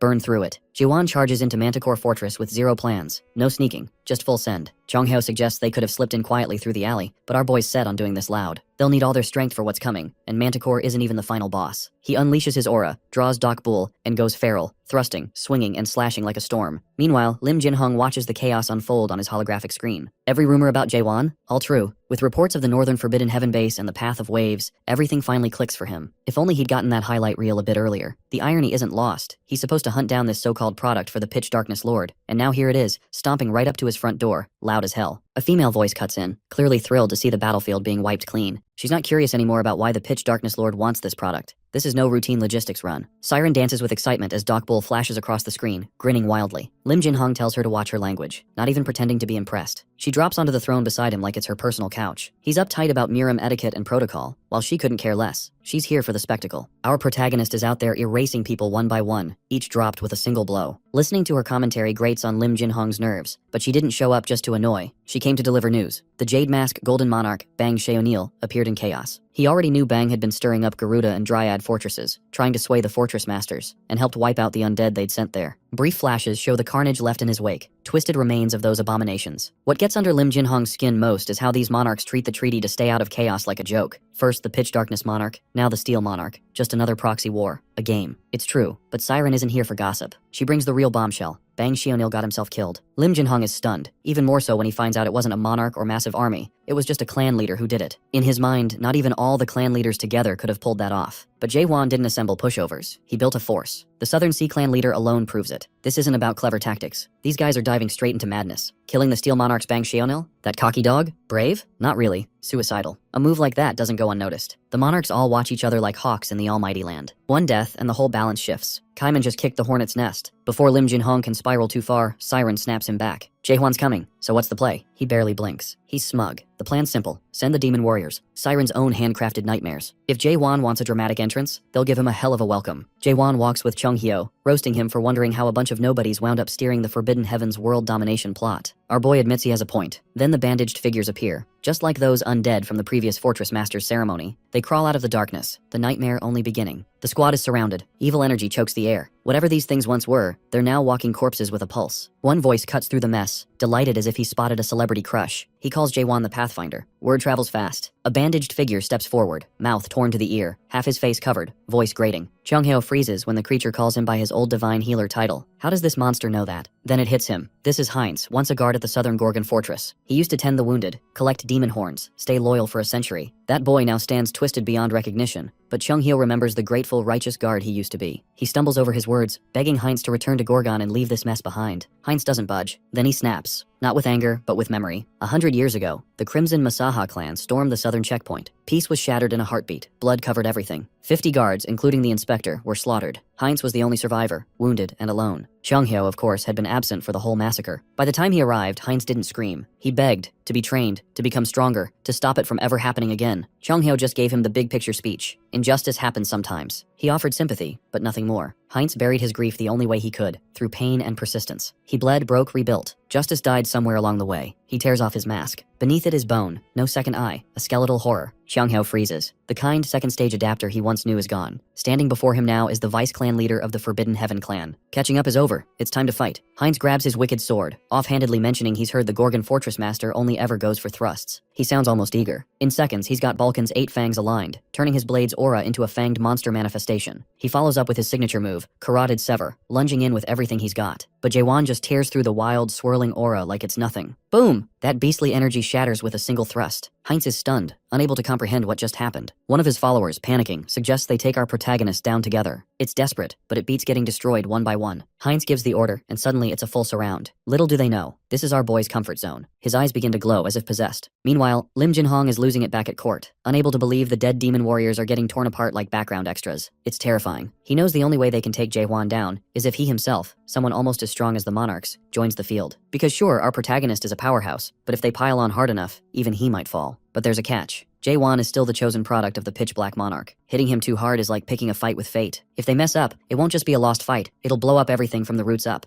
Lim Jinhong yells for Siren, acting like she owes him, but she's so not in the mood. This guy wants more? She's the one who figured out the Spirit Stone, gave him the Black Cloud boost, and built the undead demon warrior squad from scratch. Now he's asking for more? She doesn't even bother replying. She grabs his face, fingers clamped across both cheeks, ready to seal a deal whether he likes it or not. On the battlefield, Jaehwan is thrusting through the demon army, moving at full tilt with clean surgical strikes that are almost too fast to follow. Heinz's hatred grows. He can't stand that this 60-year-old kid has achieved more in a fraction of the time compared to his own 2 centuries. The guy turns into a walking horror show, Whatever monster act he had before looks tame now. Transformation erupts. Tentacles burst from his mouth, eyes blaze with hellfire, and it's clear that earlier metamorphosis speech was pure nonsense. Heinz is still lost in 100 years of rage and lets it push him over the edge. He manifests an evil spear staff and, without warning, charges at the occupied fortress master. Our boy dodges the savage spear attack that cracks the ground, causing even Heinz's own henchmen to flinch. Heinz tries to launch into another hard work and new morals speech, but Jaewon ends it right there. No nonsense thrust time. His subordinates can only watch as their vice clan leader's body is ruined, half gone in a single strike. And in Jaewon's mind, he's just wondering why the enemies of chaos are always the same kind of meathead. The others are stunned, their 9th stage vice clan leader obliterated just like that. Our protagonist is out of patience. He's had enough of these for the cause speeches. Bam! Another clean stab, slicing straight through the darkness and lighting up the battlefield. For the vice clan leader, it's Moon Eye world time. He's forced into a reality check. These fools thinking pain makes them justified get a brutal dose of perspective. Above, that massive eye symbol unveils the true meaning of hell to Heinz. Even he, who never bowed to anything, can't ignore the suffering the awakened Jaehwan endures. This is the unique world of an awakener, as it appears to those who refuse to submit. The giant eye watching everything is no exaggeration. Is this what our boy faces every day? Heinz wonders if staying righteous would have meant treading this same path. His final recognition is different. He sees Jaewon as a monster, the toughest breed around. As the rest of Heinz's body collapses, reality snaps back. All the demon army goons look on in terror. With that last single thrust, he cut the history of Manticore in two. Cheonghyo thinks this move shouldn't be called a strong thrust anymore. It deserves to be called the world thrust. Regardless, our hero's got no interest in killing these guys. He's got his eyes set on the Resurrection Palace now. Cheonghyo, always the wise man, observes that everything Jaewon touched was split cleanly in half, each piece stained by a hint of his unique world. How did he do it? Our boy just brushes it off, calls it another thrust. Cheonghyo suspects he might be close to surpassing the self-surrender stage of awakening. Suddenly, both sense the spiritual pressure of a lieutenant general rank monarch nearby. Before the conversation can go anywhere, the space-time around our heroes starts warping. The experienced one should know what's happening, but he's a bit slow catching on. He realizes it's a transcendent rank space teleportation skill, RAP, only as a cutie appears. It's Siren. She's impressed that whatever's left of the undead demon army actually fears Jaewon. He wants to know who this piece of work is. Siren, half offended and half amused, wonders if he lives under a rock. Doesn't he even watch this week's Top 10 or Tower of Tower specials? How can he not know Siren? Turns out she's a mare. Cheonghyo, red-faced, mutters that every man in chaos knows this woman. Even though she looks young, she calls him an old child with good eyes. She scolds them for not calling a mare by the proper race name. At least that's the standard. She teases him with his hat before introducing herself as Siren Armeld. Jaewon realizes she's the dream demon mare leading the Forbidden Heaven clan uprising. The fortress master could ask plenty, but he's got bigger priorities and tries to excuse himself. Siren, however, has orders. She's here to derail him and bring his advance to a halt. Jaewon grips his sword, fully resolved, but Siren isn't ready to let this devolve into a bloodbath. A flicker of panic flashes across her face as she tries to outmaneuver him, offering him a chance to become her product instead. It's a low move, breaking her words so quickly, but she clearly doesn't care about a lost cause. The man who asked her to stop him, Lim Jinhong, is already dying, if not dead, caught in the fallout from that manticore-splitting thrust. Jinhong sits slumped on his ruined throne, the court collapsed around him. Siren tells Jaewon that if he agrees to join her, she'll conveniently forget her promise. But before she can finish, his thrust almost takes her out. She dodges at the last second. Yet, our protagonist isn't charging in recklessly. He might seem like someone who doesn't listen, but his instincts are tuned in. He senses it now. Her spiritual pressure is wild, far more intense than when she was hiding before. This girl isn't some regular punk. He's starting to think she's actually Major General level. Her whole strategy is to talk sense into him, warning that if the Pitch Darkness monarchs are already hunting, he's in real trouble. If he just agrees to become her product, she'll pull strings, hide him away, and keep him safe. But our boy doesn't waste a thought on her offer or threats. She gets the message and snaps her fingers. Instantly, massive serpent monsters appear, summoned by classic mare authority magic. As the serpents lurch forward, Siren makes clear her offer still stands if he changes his mind. But before she can gloat, her summons get obliterated almost as soon as they appear. Cheonghyo warns that this can't continue. They need a new tactic. The mare has to go first. Our protagonist doesn't wait. He slams his sword into the ground, kicking up a sandstorm and vanishing into the rubble. Siren gives him credit, calling it clever, but says it won't last. Except he's not here to stall, he's here to finish this. While she watches from her floating screen, he's already making his way toward her throne. She mutters that he's sharper than she thought. Before she can gloat further, reality catches up. He's out of the fog. Whatever trick she planned, he's already flipped the script. In a blink, he's got her by the neck, asking if she wants to keep pushing it, because he can end this right now. Instead of panicking, he considers options. She might help them reach the abyss or reveal something about Mulak, the first mare, perched at the top of the illusion tree. He offers to take her back to Gorgon, but she just laughs in his face. In seconds, she slips free of his grasp, dropping to the ground, shaking her head as if she almost won and still lost. The swordsman is left dangling in the air, trying to figure out how she got so far away. Spoiler, she didn't. Suddenly, her hand appears behind him, grabbing him like a mischievous ghost, and she hugs him from behind, dragging him into the 8 gates of hell. Judging by his reaction, this This isn't his first time with Hell's Gates, but the one he'd seen before? That was nothing, just a knockoff. This is the real deal, no illusions, no filters. The whole 8 gates of Hell is mare-level territory, probably one of Mulak's creations. Now, we get a montage of our boy blitzing through each gate as if it's an everyday task. 4th gate, Black Chain Hell, done. 6th gate, Frost Hell, done. He slices through each one like a speedrun. Siren watches, visibly rattled. She knew he was skilled, but not this kind of hell-breaking monster. She blurts out, asking if he's even human anymore. And Jaewon? Calm as ever. He tells her to bring out every card she's got so they can end this. But this horror ride isn't over yet. Next up,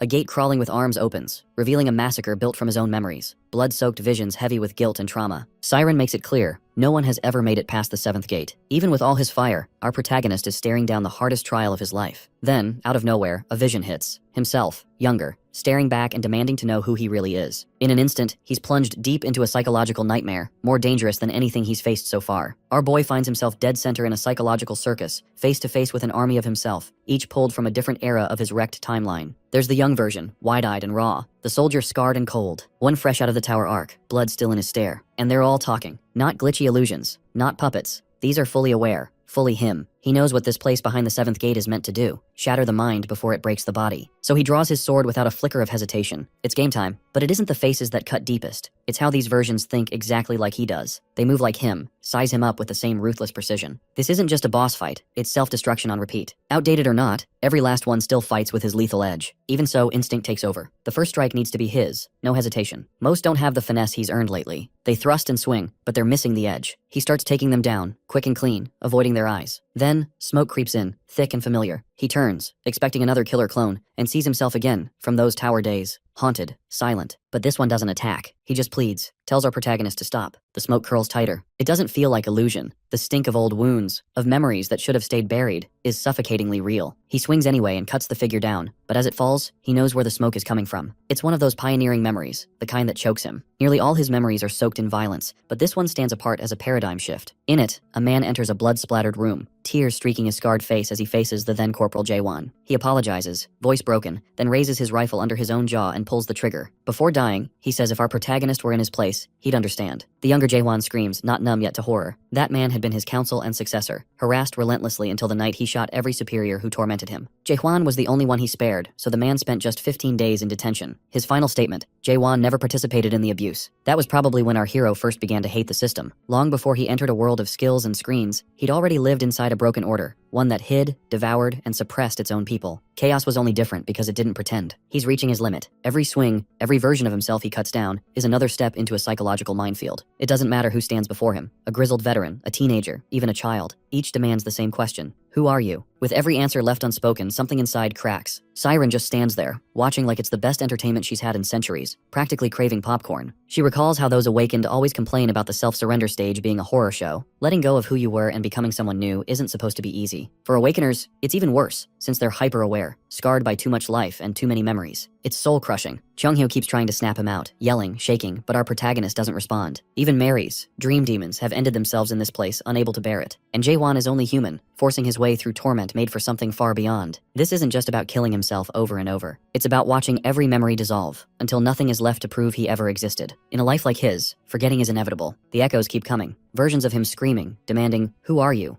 Eventually, the question doesn't just echo, it claws. His senses go dead, body numb, eyes shut, mind dissolving into emptiness. As darkness is about to swallow him, he remembers, Kaiman awakening. Chunghyo's voice returns, reminding him awakening isn't just a power-up. It's peeling the world open to see what actually holds it together. Values, particles, data no human could ever grasp. At the heart of it, self-surrender. It sounds noble, but it's a hidden trap. Neglect. After enough horrors and reliving all those memories, your mind starts to shut down. You stop noticing the pain. He spirals into that void where nothing matters. The older versions of himself look hollow, burnt out, no spark left. But then he says it quietly with certainty. It's okay to not be okay. And in that instant, the blankness breaks. Overhead, a sky erupts into a meteor shower of memories. Old Earth days, Yoon Hwan, Imol Grotesque, every tiny fragment of his past streaking by like a living cosmos. It's almost too much. The question remains, who is Jaewon really? He doesn't know. How could he, after 2,000 years of struggle and scars? Every pain, every bond, every scar is part of him. He's the whole mess, nothing left out. In front of him, all those points of light begin connecting, weaving a bright lattice that feels alive. Then something real shifts. His vision clears. The 7th gate crumbles, dissolving as if it waited for this moment. Siren can only stare, silent. No one's ever made it this far, especially not like this. Our boy's eyes are clear, unblinking. The mare is speechless. In 2,000 years, she's never seen anything like it. Then the gate shatters, falling away in shards of light. Jaewon stands, calm and steady, more alive than ever. He doesn't bother naming the moment. He's ready to break through the 8th gate and end it for good. Our boy charges for the 8th gate, and the moment he makes contact, the whole thing lights up like he's tripped a divine booby trap. Suddenly, it swings open, and what greets him isn't some divine treasure, it's engravings. Carved messages cover the place like ancient graffiti. He quickly deciphers the cryptic scrawl, realizing it's a personal story. Jaewon's no rookie. He's seen this sort of messaging scattered in other trials. But this one? It hits different. It screams history. This is the exclusive sob story of Mulak Armeld himself, the dream demon Mare who led the first Abyss expedition. That name alone puts our protagonist on alert. Cut to Manticore Fortress, where things aren't looking too bright either. Chunghyo is baffled, unable to figure out why both Siren and our boy are still passed out. All he can do is guess. Maybe she has to wake up first for the illusion to break. But honestly, who knows anymore? Suddenly, things get even worse as he realizes the Resurrection Palace fanatics have arrived. A voice starts barking orders. It's Samyung Garang, the 11th stage adapter and hidden scent monarch. If that monster finds him, Cheonghyo's as good as dead. He quickly drags Jaewon and Siren into a blind spot. One of the 9th region's top generals has shown up. The troops notice Garang falling silent, then calmly praising them for holding the area for the monarchs. But a moment later, he thrusts his hand, crushing a fleeing rodent with a single blow. Fear ripples through the ranks as he commands them to capture whoever's hiding below, almost certainly our boy. Moments later, old man Chunghyo is totally losing it because, guess what? Siren is now conscious. The 7th gate must have been her Dreamflix subscription limit. Time to upgrade to premium. Still, he's fuming while she lounges, claiming she just saved their skins. What about him? Hiding their comatose bodies with that lunatic around. They agree it's mutual benefit, and right now, the only strategy is to get to Gorgon Fortress, the safest option left. Siren plays at surrender, but in truth, she couldn't care less about strategy. All she wants now is unfinished business with Jaewon. Meanwhile, Chunghyo deserves a round of applause. He might not have predicted every twist, but he stayed sharp. He already sent a messenger eagle to Gorgon, meaning the awakened warriors have direct orders from the fortress master. Carpe Diem gets the green light to move toward Manticore, carrying the clear message. Manticore's fallen. Don't waste time. Take the Resurrection Palace down. Bury it if needed. Everyone's fired up. The palace is about to become a cautionary tale. Leaders like Kainan and Shin Muguk rally the charge. It's finally time for liberation. And this isn't just any army. 300 awakened powerhouses are ready to go, with the Savant clan head, Jaegel Mayun, fully locked in. But as soon as they arrive, it's clear it won't be a walk in the park. Samyung Garang is already waiting, cool as ever, tossing an insult their way. He mocks them for being so overambitious, assuming they could stand a chance. They should have just stayed loyal to the status quo, safe in their fortress. What happens next is brutal. A single strike from Garang creates a shockwave, hurling much of the army back. The mood shifts. This guy is on another level. Garang calmly tells them to retreat or suffer worse. But the cavalry refuses. Kang Hwand, Yoon Yang, and the frontliners stand their ground, determined to fight. Some argue they should target the monarch first. Bold, but reckless. Then another monster-level thrust punch lands, spreading disbelief through Carpe Diem's ranks. These monarchs aren't just legends, they're terrifying. Meanwhile, the so-called elite army from the Resurrection Palace? Not even close to what our crew imagined. Our heroes realize this is a losing battle and decide to retreat as Garang launches another earth-shattering fist thrust. 10 days pass, and even with a stacked lineup, Sir Carlton Javier, now a 3rd stage awakened beast, plus the entire 9th squadron led by the Limitless clan's head, half the army is wiped out. Just like that. Jurgen Shiver's face back in Gorgon says it all. Pure stress, aging 5 years and 5 seconds. They lost 5 3rd stage awakened fighters in that mess. But the worst part? The Resurrection Army has already reached Gorgon Fortress. If they so much as consider the palace's peace offer, it means surrendering not just the entire Artisan Tower, but also the fortress master, Jaewon. Stakes have never been higher. Isa Landcroft sits silent in the inner fortress meeting, making it clear they're out of options. Kaiman reminds everyone that the master had warned them about these kinds of shenanigans. Then Isa proposes something no one expected.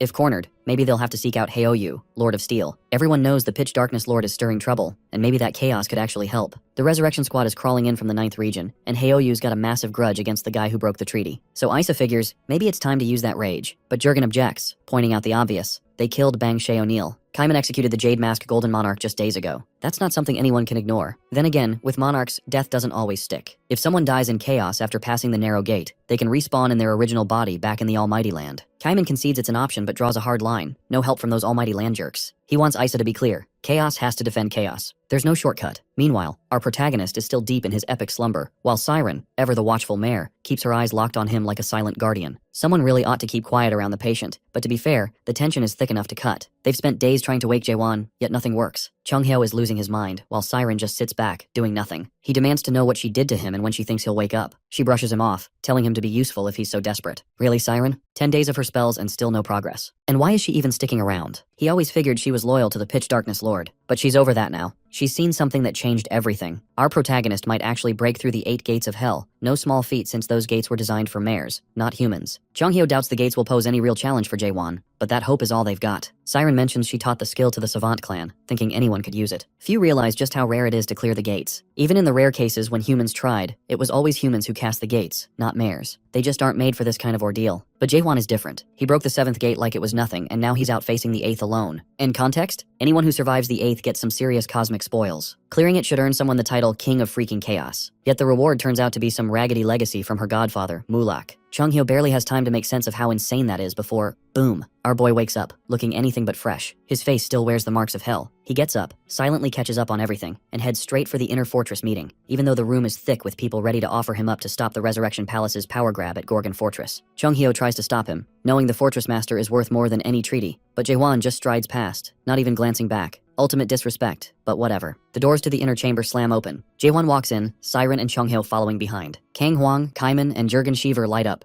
Isa Landcroft sits with her timeless old hag expression. Kang Hwang and Kaiman are barely done celebrating when he drops the bomb. He's heading to the Resurrection Palace. Just like that, Yoon Young looks like he's been hit by a truck. Kaiman's instantly against it, and Kang Hwang can barely find words. It's drama hour at its peak. Jaewon tells them straight to quit with the pity faces. He's fine, and he knows what he's doing. Yoon Young steps forward, telling the master that people died fighting the Resurrection Palace's golden boy. For hope, for something real, for him. The Carpe Diem army isn't just a force now, it's a belief. And then he confesses, he hates Jaewon. Hates him for giving everyone something to believe in, because now they can never forget. They can't go back. And yet they need him. He better understand, all anyone wants is for him to stay. They're ready to fight just to keep him from walking away. But they've missed the point. Our hero never asked to be sacrificed. He's only announcing that he's no lamb for slaughter. If it wasn't clear before, now it is. He's not going to the Resurrection Palace with his tail between his legs. He's marching in to flip the place inside out, and that's the whole plan. Everyone stares. Isa and Jurgen? Sitting silent. Here we go again written all over their faces. The rest of the room freezes, struggling to process what they've just heard after the Carpe Diem bloodbath. Our boy lays it out, no more delays. They move now. Siren almost looks amused, like she's watching a free movie. He doesn't care about their reality's limits, and that's the trouble, because the others are still stuck inside them. Yet somehow they follow anyway. People start lining up to go with him, like they've waited 9 centuries for this moment. The mood pivots from tense to electric. He's reckless, but he's got the charisma that drags everyone into his madness. Then, out of nowhere, he drops another bomb. He's only taking 4. Chonghyo and Kaiman are the obvious picks. Then he throws in a wild card, Siren. Her face goes from amused observer to blindsided participant in a heartbeat. Pure comedy. Siren isn't buying any of it. She makes it clear she's not going. Everyone else is too busy arguing that 4 people can't pull this off to notice her protest. Jaewon keeps brushing them aside, insisting he, Chonghyo, Kaiman, and Siren are enough for the job. He wants the rest handling logistics and support. No matter how blunt she gets, ranting in her corner, he refuses to acknowledge her refusal.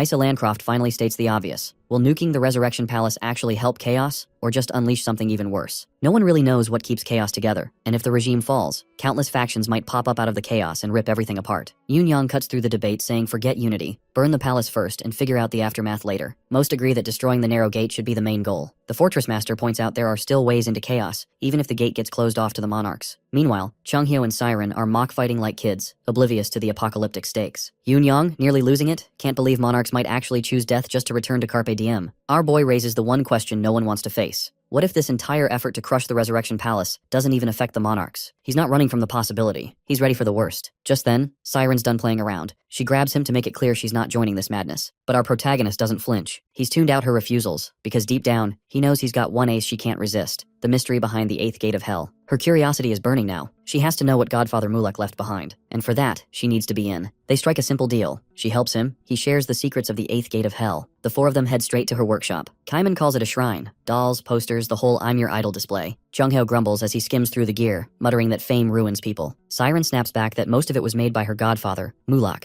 So if they don't like it, they can keep their picky hands and judgmental eyes off. She taps away at her hologram screen, ignoring the roasting. The workshop is supposed to be off limits, but the warp drive they need for the Resurrection Palace jump is stored here, so she has no choice. Chongo keeps tossing snark. He finds a tower labeled the 10 trillionth regressor, only to learn the reward is getting blessed by the Mare of Legends, which is her. He bursts out laughing. She insists she built it before she was even 1200, but that doesn't help her case. They keep poking around, dragging her pride through the mud. There's even something called the cultivator that, spoiler, doesn't cultivate. For the boys, it's comedy gold. For her, it's a humiliation circus. She thinks that even dancing butt naked wouldn't be half as bad as this roast disguised as a tour. But the truth is, Chonghyo's nosiness isn't random. These guys were products once, sold and stuck like collectibles in the timeline. She gets it. Picking up one of her own figurines, the weight hits her. Each shiny little piece was a life. trapped, frozen, sold. The guys can joke, because the alternative is treating her like a monster. They're forming opinions about the towers, trading comments, rotating her. Then one of them stops and points at a specific tower. She glances over and calls out its cheesy name, The World After the End. It isn't finished though. She started it after her first meeting with Mulak and never got to show it to him. Standing there, she realizes she never thought of the products as people. She just built towers without thinking about their meaning. Maybe it's time to reconsider. Still, now's not the moment. They notice the portal in her lab, one leading straight to the Resurrection Palace. An uneasy feeling crawls up her spine, though she can't explain why. Maybe it's the same dread that made her godfather abandon everything at the end of the Abyss expedition. Flash forward, and suddenly the crew stands in a classy castle courtyard. It's stunning, but the admiration is cut short by guards yelling for people to line up, follow protocol, and stop acting like they own the place. Classic castle energy. Someone yawns mid-scene, bored with the degenerates lined up hoping for reincarnation. These fools don't get it. If they actually wanted a shot, they'd be after the fruit depository instead. Wasting half a year in line is madness. The man talking is none other than the 72nd Resurrection Palace Master, Fog Monarch Hichtmeyer. It's his third year holding the title. One of his people tries to defend the crowd, saying they just want to keep serving him. Hichtmeyer's over it. He chokes the air with fog, just to remind everyone who's in charge. We see why he's bitter. When a monarch resurrects, they serve until someone else takes the throne. No exceptions. He's itching for the next sucker so he can ditch this trash heap on Chaos's edge. He suddenly remembers Bang Sheonil, the Jade Mask Monarch, who got wrecked by an awakened down in Chaos. Taking out a Brigadier Monarch is impressive, but the rumor is they're planning to take down the Resurrection Palace itself. How do they expect to pull that off? Being Palace Master right now is nothing but a headache. Still, with the 9th Region monarchs having squeezed through the narrow gates, something huge has clearly shifted. Hichtmeyer wants to see it for himself, but let's face it, the title is only prestigious on paper. Meanwhile, the reincarnation queue is as mundane as it gets, until, crack, a wall splits open like it's been waiting centuries. It's an ambush. Chaos isn't knocking, it's breaking in. Suddenly, Hichtmeyer unleashes a wave of fog, total devastation. But the guy he's up against isn't your average Chaos commoner. He blocks the whole thing. Hichtmeyer wonders who has the guts to pull off a stunt like that. He sizes up the slick, wave-patterned blade in this man's hand, swings, and realizes his opponent is on par with him. Hichtmeyer manifests his weapon, blocking the blow. Is this the Fortress Master himself? He sees the water-style quirks and knows it's not, which only makes it worse. If this is just one of the Gorgon Fortress Master's lackeys and he's this strong, then hell's waiting. The man greets him. Long time no see. Looks like the finally revealed Kaiman knows the Resurrection Palace Master. But there's no time for business cards now. Kaiman's here for one thing, to settle the score. 900 years ago, Abyss expedition. History Hichtmeyer would rather forget, but Kaiman hasn't let a single detail go. Hichtmeyer doesn't waste a second. Out of nowhere, he vacuums the whole battlefield and launches an insane fog thrust attack. It's not just ridiculously strong, it blinds Kaiman too, cutting his vision to zero. The field is thick with fog. What's worse, Kaiman can't even sense the faintest trace of Hichtmeyer. For all his brutal tower training, his sensory skills are failing him. It's a setup for Doubt to sneak in and mess with his head. Meanwhile, our boy in the background isn't having any of that. Jaehwan steps up, tells him flat out to drop the defeatist attitude, and actually believe in his own strength for once. That's when Kaiman shuts his eyes. It clicks. Hichtmeyer's going to strike from above. Kaiman's ready for it. He swings, blocks, and lands a solid hit right in the ribs. The look on Hichtmeyer's face? Pure shock. He thought he was untouchable, invisible in all that fog. With things under control here, Jaehwan decides it's time to press on, taking Siren with him. Their main objective? The Pleasure Palace, where the fruit and the narrow gates are hidden at the Resurrection Palace's top.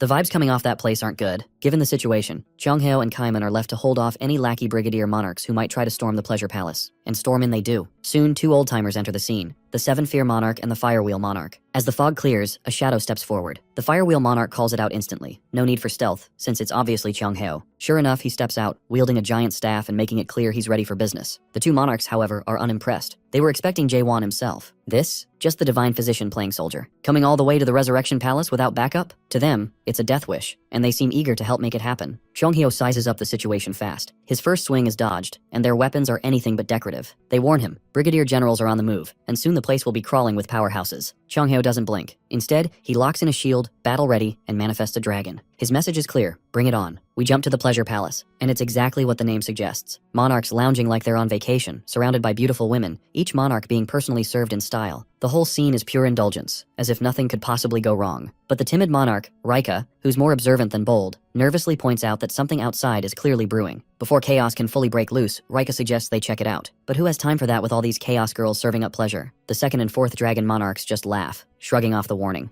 They're too busy enjoying themselves to care about any outside threat. The third and fifth dragon monarchs are no different. Shameless, smug, and totally unconcerned with the looming disaster. To them, the only real danger is if the female monarch alliance back home finds out about their antics and delivers some royal consequences. But right now, that's tomorrow's problem. Chaos in their eyes is just a playground. The idea that anyone here might have a grudge? Not on their radar, even with the 900-year-old Abyss expedition beef hanging in the air. Rika pushes again, worried they should investigate. The dragon monarchs just wave him off, certain that even if there's trouble, the Resurrection Palace Master will handle it. The timid monarch tries one last time to speak up, but only gets mocked for his trouble. Rika's frustration is obvious. He knows he'll get no backup, so he decides to check things out himself. But before he can leave, the first dragon monarch shoots him a vicious glare, a look that says, "You're killing the vibe." The poor guy nearly panics, bolting off while the others return to their bubble of wine, women, and delusion. The first dragon monarch thinks they're untouchable, and the rest are right there with him, still mocking the nervous monarch from before. Suddenly, a candle flickers out. A beat later, Jaewon bams into the pleasure palace, Siren at his side. The room freezes. In an instant, everyone realizes the raid on the Resurrection Palace isn't just a rumor anymore. Our protagonist doesn't even need to draw his blade right away. Just standing there, calm and unbothered in the middle of their hedonistic playground, is enough to rip the smugness off the monarchs' faces. The first dragon monarch recognizes him immediately, Gorgon Fortress Master, live and in person, and tries to play it off like Jaewon's walking into his own funeral. Nice try, but that's never been our boy's style. No negotiations, no fake politeness, just pure, unmistakable I'm here to end you energy. He's already mentally mapping out how to turn the entire room into a dragon monarch graveyard. You can feel the shift. The monarchs grasp exactly what's changed here. The bottom line is deafeningly clear. Chaos isn't their playground anymore. Siren's dream demon senses tingle, attack incoming. But before she can warn him, Jaewon is already moving, high speed, body slamming his way into the fray. One monarch tries to flip the momentum, planting a foot on a pillar and rebounding in for a counterstrike, but our guy meets it clean, turning defense into a punishing offense. Another monarch intercepts him with a swift arm swing. Suddenly the numbers game is obvious. The first dragon monarch makes a threat, boasting that Jaewon will pay for ruining their pleasure. He drops the word that shifts the mood from playful to predatory. This is execution time. The monarchs start circling, bouncing around our hero as if toying with him, treating it like a warm-up. Attacks blur, each one faster than the last, too quick for ordinary eyes to follow. At first he's unfazed, weaving through, countering with razor thrusts, keeping them at bay. But solid hits are elusive. His targets slip away or close in, keeping the pressure mounting with every exchange. It's like fighting shadows. No weight, just the tension building. One monarch pounces from above, going for a killer shot. Jaewon's been waiting for exactly that kind of opening. He drives a kick straight into the guy's ribs, the first real connection of the fight. Our hero is comfortable fighting multiple opponents, but a pack of dragon titans is another level. According to these bastards, raw strength isn't enough. Even major generals can't outmaneuver the dragon monarch's relentless combo. He understands that now. Facing each one individually is a losing game, so he opts for a change. He sends them all flying at once with a powerful thrust that shakes the entire palace. The boom is so loud it rocks the fighters battling outside. Chonghyo, hearing the chaos, thinks it's about time the kid started letting loose, though he still can't catch a break with Brigadier monarchs piling on. Back in the pleasure palace, we zoom in on Jaewon's face. No smirk, just wide-eyed focus. That epic strike? Incredibly, all the dragon monarchs are still standing. The monarchs can't help themselves. They start mocking Jaewon like it's open mic night. They call it pathetic, laughing at his attempt, acting like he really believed that thrust could do anything. Even Siren, who knows just how tough our boy is, looks dumbfounded. These guys are on another tier entirely. That last thrust didn't just fail, it bounced off like he'd flicked a pebble at them. To the monarchs, it's straight up insulting that he'd even try. That's when the first dragon monarch loses his cool. He's done letting the kid pretend. Now it's time to show the difference between so-called chaos pests and real monarchs. Suddenly their aura surges. The dragon monarch title isn't just for show. A massive dragon forms out of pure technique, looming overhead, ready to erase everything. It dives for our protagonist, fast and furious. He narrowly dodges, a miracle really. Instantly, he counterattacks with a solid thrust, the kind that would drop any regular foe on any other day. But against that dragon, not even a scratch. The monarchs laugh harder. The fact that he even thought it might work is a bigger joke to them than the attack itself. Situations like this can be misleading though. He seems to be in over his head as the dragon opens its mouth, ready to blast him away. Jaewon doesn't dodge. He goes for a stab, taking the bad mouth breath head on. The monarch thinks he's finished. That blast is no joke, probably uncontainable by a single thrust. In the chaos and smoke, it looks like our guy should have stayed down. Bad move, but that's not how he rolls. The rubble becomes his cloak. He rises through the dust, revealed on the dragon's nose, striking again. The monarch is shocked, but still running his mouth, taunting that Jaewon's arrogance will be his downfall, and he'll never leave a mark. But our boy isn't here for the banter. He channels all his energy into one deadly stab. That's when the monarch realizes, this isn't a bluff. The attack is dangerous. He retaliates, pins Jaewon to the ground, spits more insults, then pulls back. For once, our hero's done listening to these royal windbags. He tells the monarch he talks too much and does what he does best. He shuts him up with a god-world thrust. Boom. The pleasure palace is no more. It's a post-apocalyptic ruin. Kaiman and Cheonghyo just stand there, watching the fallout. It's official. Following Jaewon is risky business. Sure, you could die, but at least you'll witness something legendary. That's Cheonghyo's take on it. Back amid the wreckage, the once massive dragon aura fades. Siren, ducked behind cover, pieces it together. Showing up with just 4 people? That wasn't reckless. It was calculated. He wasn't bluffing. Meanwhile, the first dragon monarch looks like he crawled out of a blender. Clothes shredded, ego in tatters, face full of disbelief. These monarchs have massive egos, and getting rocked like this is not something they're used to. The first dragon monarch is the only thing left standing. He spits a threat, swearing he'll come back and rip Jaewon to pieces. He tries to drop the narrow gate bomb, as if it'll scare him, but surprise, our protagonist already knows. No matter, the monarch clings to the idea that as long as their soul and body are bound, he can't actually kill them. That's their trump card. It's all mind games. As long as the soul-body link stays intact, worst case scenario is the dragon monarch's poof. respawn back in their cushy bodies in the almighty land, and return for revenge. Then, out of nowhere, Jaewon swings. Just one frail-looking slash, and boom. The god link is gone. Not disrupted. Not tampered with. Completely severed. The monarch instantly freaks, like his entire existence just glitched. And Jaewon? No gloating. No speech. He just looks him dead in the eye and asks, cool as ice, if he's afraid to die now. Literal chills. The first dragon monarch looks absolutely wrecked. Physically, mentally, the works. Bro needs therapy after that. Every bit of his smug superiority, gone in a snap. The monarch starts spiraling, whispering like a man who's just glimpsed his own grave. For the first time in who knows how many centuries, the truth slams him. He doesn't want to freaking die. Panic takes over. He starts offering our boy everything. Titles, riches, power. He promises to pull strings, even offering to bring the pitch darkness monarch to the table. He swears he'll steer clear of chaos if that's what it takes. Everyone else just stands there, watching the once feared ruler crumble into desperation. It's almost pitiful. At his lowest, Jaewon ends it. One clean chop, no mercy. It's a spectacle. The timid monarch, just returning, freezes at the horror. The 5 god dragon monarch bullies are finished. 9 centuries of monarch dominance, flattened in a flash. The timid monarch suddenly realizes he's next. He's about to get kicked by our protagonist and killed like a street dog. He turns to run and warn the major generals, but Chunghyo catches him. And Chunghyo for once looks utterly terrifying. Everyone regroups as Kaiman reports to Jaewon. Chunghyo follows, dragging the scared monarch along. He reminds the team about our boy's order to bring the monarchs alive. Even though that nearly got them all killed, they somehow managed it. Then the question comes up, who's this rat Chunghyo picked up? Siren recognizes him as the timid monarch, a joke to his peers. He made brigadier level, but nobody took him seriously. The weakest of the bunch. Time for business. Chunghyo stresses again that Jaewon wanted these monarchs kept alive. They weren't told why, until now. He wants to truly end them by severing their brain link. Execution time? The timid monarch is practically losing control, begging to be spared from this death parade. Siren wonders aloud why Jaewon isn't treating this rat the same as the others. But our boy has a reason. In war, you leave certain witnesses behind to exaggerate your reputation for everyone else. Plus, odds are this guy will spill where the fruits are stashed. Sure enough, with a trembling finger, Rika points out the vault where the fruits are kept. But this isn't any ordinary vault. It was crafted by a mayor, and its passwords regenerate endlessly. Only an artisan-level mayor can crack it, and that means Siren. Finally, it's her time to shine. Before anyone can officially ask her for help, Jaewon is already attacking the vault, ignoring any plan. Chunghyo tells him to get a grip while Kaiman wonders aloud how they'll ever find a mayor. Siren yells that she's right here, but they ignore her, so she gets to work herself. These ingrates can thank her later. Suddenly, our protagonist notes that the vault feels looser than it was a moment ago, and, of course, they don't acknowledge Siren's efforts. Classic. It's a moment. The fruits the expedition company fought so hard to secure, finally within reach. Chunghyo nearly collapses under the weight of memories. I'm all grotesque. Everyone who gave so much. He drops to his knees. But once the emotion settles, it's clear there aren't many fruits left. Looking back, it's obvious. They were rationed over 900 years. The hard reality hits. They'd hoped to deliver life to all of chaos, but this barely covers a single group. Still, Kaiman is transfixed by the fruit's beauty, even knowing the mission fell short. Jaewon sees it too. Kaiman is among the most deserving. He announces that Kaiman should take one. Kaiman looks shocked, never expecting this. Chunghyo adds his support. For a moment, Kaiman is speechless, wondering what he did to deserve this. Our boy tells him plain and simple, make your own choice. Jaewon doesn't play the moral police with Kaiman. He simply tells him to make his own choice. All the weight, the centuries, the bloodshed, the endless grind with nothing to look forward to, comes crashing down on Kaiman. This isn't just about the tower, it's everything. The years, the pain, the sacrifice. When Kaiman stares at that fruit, he doesn't just see a reflection. It's like looking at a version of himself that still has hope. And even then, he doesn't hesitate. After all the carnage and all the pain behind chasing these mythical fruits, Kaiman just clenches his fist and crushes it. Chunghyo is speechless. The timid monarch looks ready to faint. Siren freezes. Even Jaewon, the unshakable veteran, can only stare, demanding to know what the hell Kaiman just did. But Kaiman didn't break. Something simply shifted inside when he took hold of the fruit. There are only 10 left now. A pitiful handful compared to what the fruits once represented. They're not symbols of hope anymore. They're the spark that will set off wars. In the current state of chaos, Kaiman's choice makes perfect sense. Everyone is fighting, so a few can feel alive. That's not salvation, it's just another power game. For the first time, Jaewon smiles. That took real courage. And Kaiman isn't done. He turns to our boy and asks if they should destroy the rest. Jaewon nods. Absolutely the right call. He already understood the risks, but a disillusioned outsider shouldn't be the one to make that decision. It had to come from chaos itself, and that's exactly why he chose Kaiman. Chunghyo still can't wrap his head around how wild this is. If anyone saw what they just did, the world would lose its mind and come crashing down on them. It takes serious fortitude to make a call like that under pressure. Jaewon never doubted Kaiman for a second. He knew this guy would even choose despair if it was the right thing to do. He just made a choice between anarchy and personal salvation. They ask Kaiman if he regrets it. He just laughs like regret isn't even in his vocabulary. Right in the middle of that prideful moment, Jaewon suddenly screams Kaiman's name in panic. Bang! Out of nowhere, a blinding flash of light. Chunghyo and the others freeze. In an instant, Kaiman's down in a crater, giving full Yamcha vibes. He could be dead. A voice cuts through the chaos, calling them all vermin. A feathered robe appears, revealing the full storm monarch. This is a level 10 adapter, a major monarch Kaniel. Chunghyo is panicking, trying to wake Kaiman, but before he can do anything, someone grabs his head and slams him into a wall. That's the silence monarch Megiddo, another 10th stage adapter who isn't holding anything back. Jaewon watches it all, and it shows on his face. As the feathered and clawed duo make it look like things can't get worse, another voice rings out, accusing the heroes of overstepping by taking on monarchs. The timid monarch instantly panics. He knows who this is. Samyung Garang, one of the top 5 major generals in all the almighty land. While the timid monarch has a meltdown, Samyung Garang casually tells Kanail and Magito that he'll be the one to take Jaehwan's head. No hesitation, Jaehwan orders Siren to get Kaiman and Cheonghyo out before this turns into a massacre. The monarchs are amused. They tell the fortress master to worry about himself for once. In seconds, Magito's shadow dark arms crawl from the ground, wrapping around Jaehwan like he's being dragged to hell. Kanail dives in, but our hero manages to dodge even while restrained. As Jaehwan tries to catch his breath, Magito strikes with a nasty dust claw. Jaehwan barely blocks it with Doc Bull, but it's obvious. These guys are on a whole different level. Absolute monsters. Kanail attacks again, and Samyung Garang, watching Jaehwan on the defensive, is not impressed. The legends hyped up this fortress master, but he looks like another paper tiger. Jaehwan is already gasping, worn out, and before long, he's restrained by shadow arms all over again. They smirk, taunting if he's finished, since they're just getting started. Maybe it's time to end things. But that's their mistake. Everyone underestimates Jaehwan at first. Even as the darkness coils tighter, he lifts his head and locks eyes with the monarchs in pure defiance. That glare isn't a threat. It's a guarantee. They're about to learn what happens when they push our protagonist too far. Let's rewind for a moment to when Jaehwan shattered Manticore's legacy with a single, devastating thrust. Earlier, Cheonghyo had renamed the attack to World Thrust, but what wasn't shown to the public was his warning.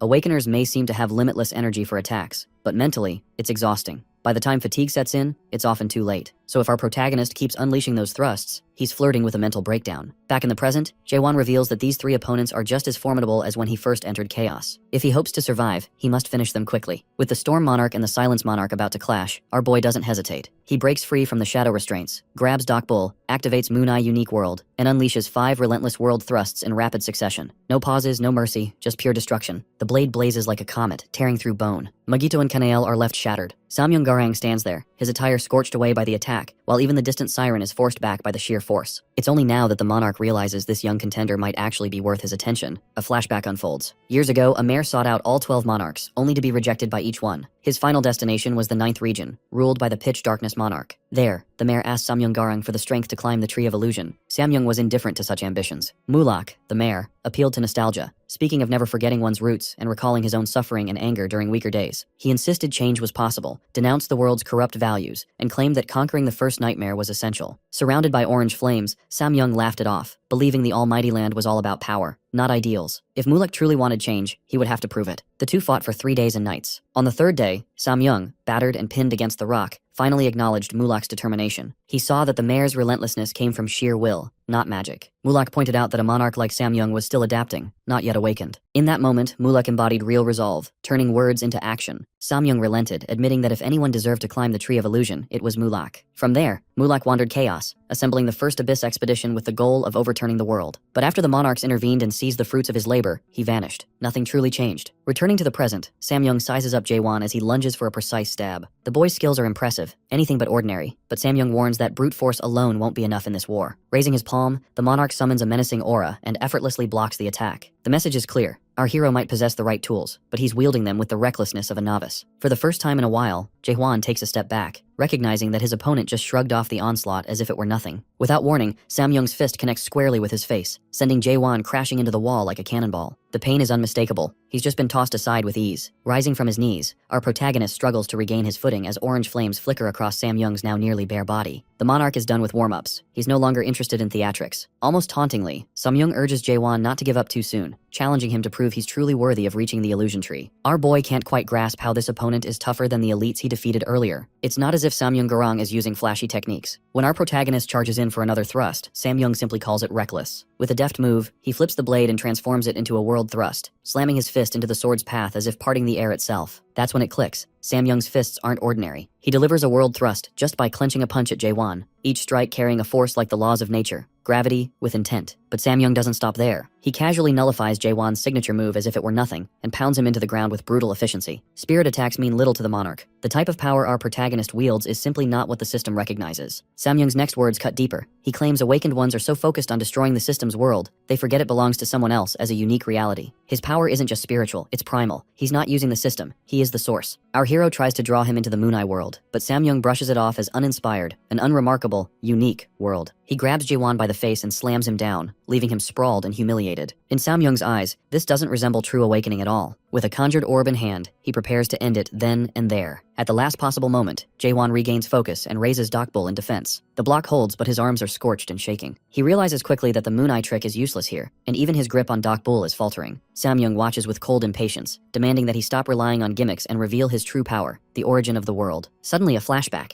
Our protagonist stands before the 8th gate of hell, witnessing what Mulak left behind, a record of the abyss itself. The walls are filled with countless inscriptions, laying out the unvarnished truth of awakening. There are 6 distinct stages. Finally, no hints or riddles, just the complete blueprint. Awakening begins with doubt, then understanding, and finally self-surrender. Jaehwan has already mastered these 3, which fall under the Fallen World category, but it doesn't end there. 3 more stages follow, not just as upgrades, but as the Genesis stages, meant for building something new. The first half dismantles the old, the latter half brings a new creation to life. The problem? Our boy has no idea what Genesis truly means, and it's where his progress stalls. Samyung, meanwhile, has run out of patience. He's no longer willing to watch Jaehwan fumble towards world-making. With just a glance, Samyung can tell that our protagonist doesn't even understand how to access his own world. So the monarch decides to take matters into his own hands. That's when Jaehwan notices a rock nearby. Behind it, Chonghyo, Kaiman, and Siren are hiding, trying to stay out of sight. Suddenly, Samyung targets them, intent on obliterating the group with a deadly thrust. There's a crucial difference here. Jaehwan and Samyung can talk of unique worlds and second chances, but his friends hiding behind the rock don't get any resets. This is their only world. Samyung fires off the attack, and while Siren braces for the end, Jaehwan leaps in to protect them, taking the blow himself. The damage is severe, but he shields his friends. That's when clarity begins to dawn,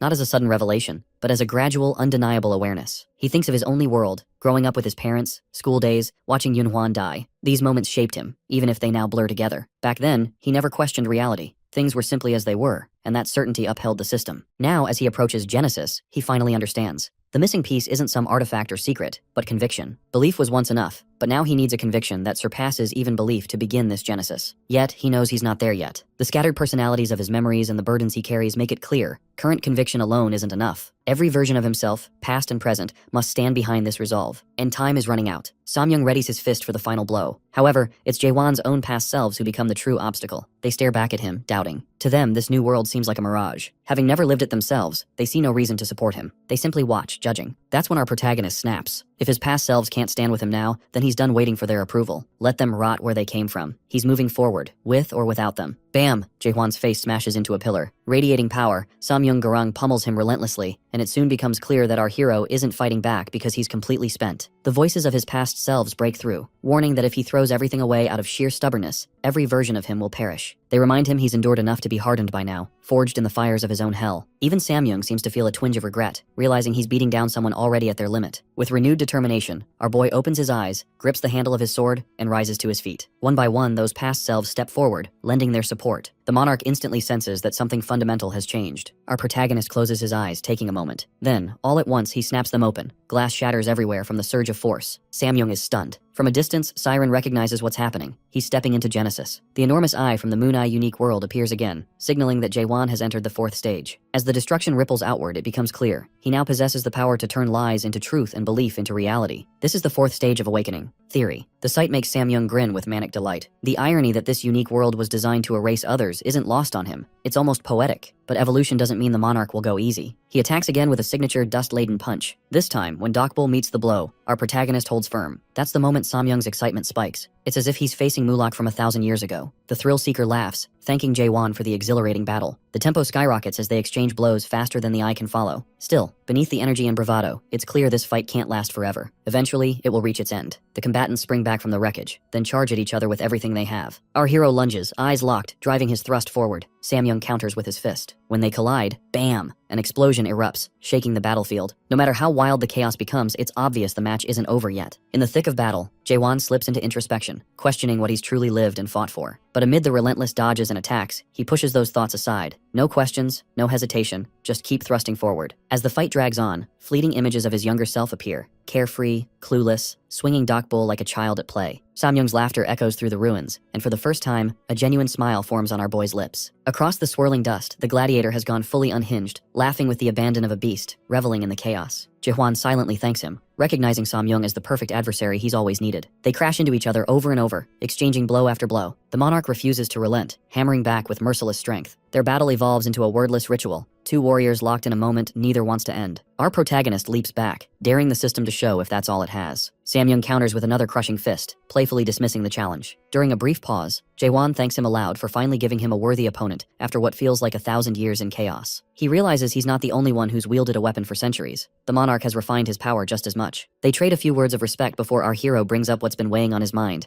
Despite all his power, Samyung is still an adapter, not an awakener. The question takes the monarch by surprise. Those were Mulek's words after all. Samyung wonders what Jaewon truly seeks. Without hesitation, our protagonist declares his goal. He's going to dive to the abyss's depths and climb the illusion tree. The monarch can't help but recall Mulek, the one who nearly killed him 1,000 years ago. Jaewon's resolve is reminiscent of that stubborn mare, but if our boy thinks Samyung is impressive, he knows nothing of what lurks in the abyss. Most monarchs never made it back. Suddenly Samyung's aura flares, power surging as he presses his palms together. The transformation is immediate. He ignites into his Black Gatekeeper general form, a madman reborn. He challenges Jaewon to prove he has the strength and willpower to face the abyss. Observing from afar, Siren remembers overhearing a gatekeeper demigod conversion, realizing now that calling himself the Major General was an understatement. In reality, Samyung has long reached the rank of Lieutenant General, something he kept hidden. His body radiates a nuclear intensity, and as he raises one hand, a spear materializes in his grip. The monarch demands that Jaewon prove his world's worth. Someone devoted to the system might be able to summon a gatekeeper to defend it, but our protagonist has always known he was meant to shatter the system. That certainty fuels him as he channels everything into a single ferocious thrust. Facing the spear of the gatekeeper, Jaewon unleashes Dokbul at its most devastating. Samyung wonders whether this attack can withstand the weight of hundreds of lives behind it. The monarch's grin fades as he recognizes the thrust carries Jaewon's entire existence. The blow tears straight through the black aura, obliterating what moments ago seemed unstoppable. Our hero sizes up the moment and strikes with unwavering resolve. Even Samyung accepts it's the end. There's no time to dodge or counter. He meets it with a final nod, acknowledging the battle as one worth every second. Jaewon delivers the decisive strike. The barrier shatters, light rips through the sky, and it's finished. It was a battle neither will ever forget. Truly, it was fun while it lasted. There's no need for a spoiler, it worked. Samyung Garang is left utterly devastated, half his body torn apart, barely hanging on. Even so, he manages to ask if he truly lost. It's then he sees it, the moon eye, the force that observes and shapes everything. Clear as day, Samyung glimpses the illusion tree's peak, the place where the first nightmare awaits. He wonders if that's where Jaewon intends to lead everyone. But our boy's intention isn't to guide people there, it's to bring the whole thing down. The monarch understands. If this is the world Jaewon intends to create, it won't be some popular utopia. He wants to erase despair, but what he demands in return is extreme, a brutal truth few could endure. No one is built to withstand that level of madness. What he offers is a life so hard that people might wish for it to end. Ignorance really is bliss. Enough talk. Monarchs don't die like ordinary beings. Their final breaths aren't really the end, thanks to the brain link. It's time to sever that tie. Our protagonist asks if Samyung has any last words. The battered man speaks of the abyss, asking Jaewon to tell Kanark what happened and to watch out for Mylod.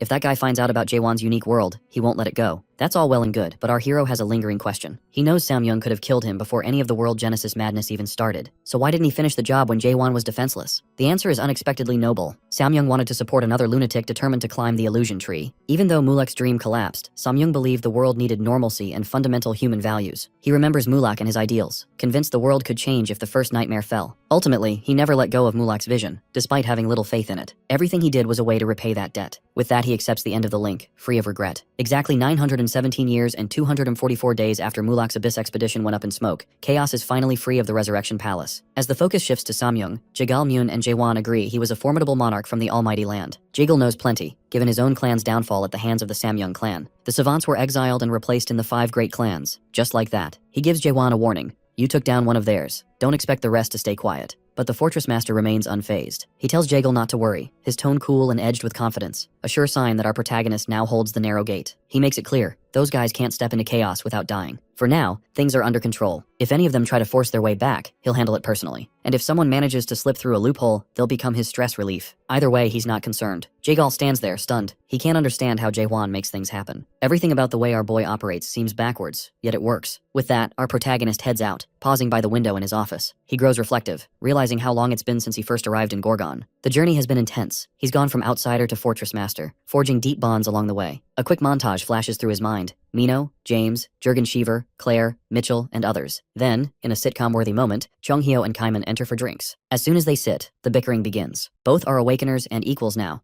The old man is 1,200 years old. Kaiman a bit younger at 1,154.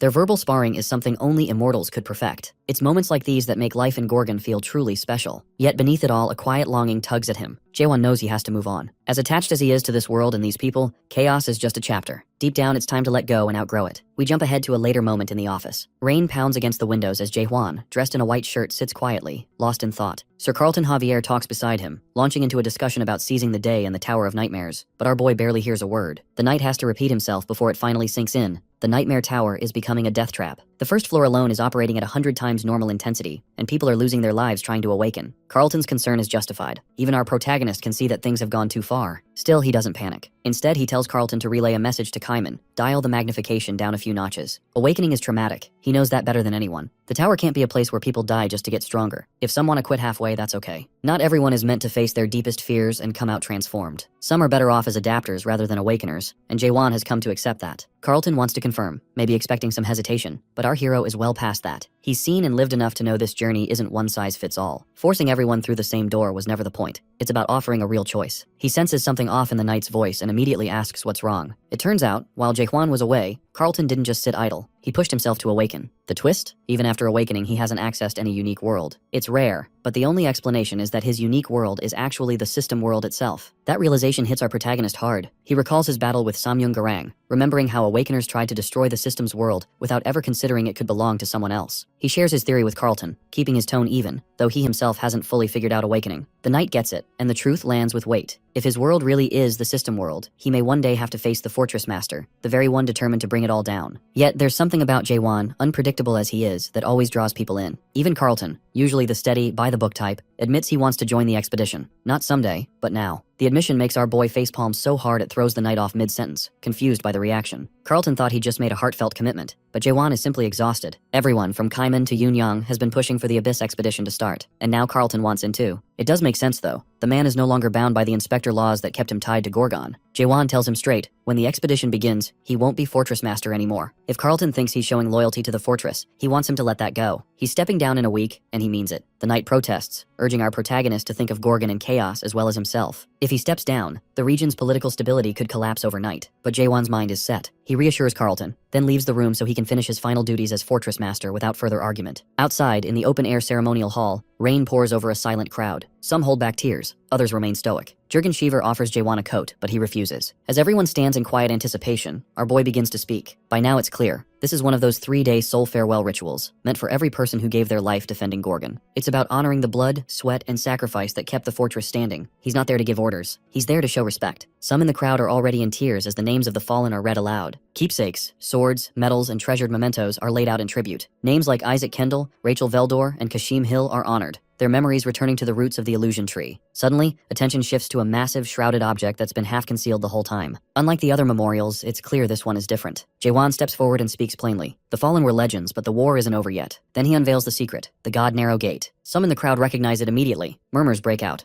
Many believe it should be destroyed, since it allowed the monarchs to keep Gorgon under their control. The mood shifts instantly. Before the crowd can react further, he reveals one more surprise. A prisoner is brought forward in chains, Rika the timid monarch, trembling in the flesh. The crowd erupts in tense whispers, unsure whether to feel pride, shock, or disbelief. Our protagonist draws Dokbol, not for ceremony, but simply to get this over with. True to his title, Rika is shaking uncontrollably. No one looking at him can imagine how this terrified mess ever became a monarch. Suddenly, Rika snaps, demanding Jaewon just kill him already if that's the plan. Make it quick, but not before delivering a melodramatic warning. It doesn't matter what they do, they won't make it out alive. The Pitch Darkness monarch is on a whole different level. He won't just let things slide. At this point, our boy is just tired of monarchs running their mouths when they're cornered. He moves as if to finish Rika off, and in a way, he does, just not entirely. Instead of taking his head, he hacks off Rika's hands, clean and brutal. In his own way, Jaewon unshackles the monarch and announces he's not killing Rika today. He wants the high and mighty in the almighty land to know exactly where to find him now that he has the narrow gate. If they're looking for him, especially that Pitch Darkness monarch, Jaewon will be waiting at the top of the illusion tree. The scene shifts. Siren is losing it, shouting about how he's stepping down tomorrow yet still managed to drag all of chaos into another mess. She can't believe he provoked the Pitch Darkness monarch and released Rika on top of that. If he'd really wanted to destroy the narrow gate, he could have done it quietly, without making a spectacle in front of the monarch most likely to take it personally. But our protagonist stands unfazed, acting like it's all under control. If things escalate, the monarchs will just send a subordinate. He knows the supreme monarch won't come personally, not while the almighty land is embroiled in other wars. Maybe a lieutenant monarch will appear.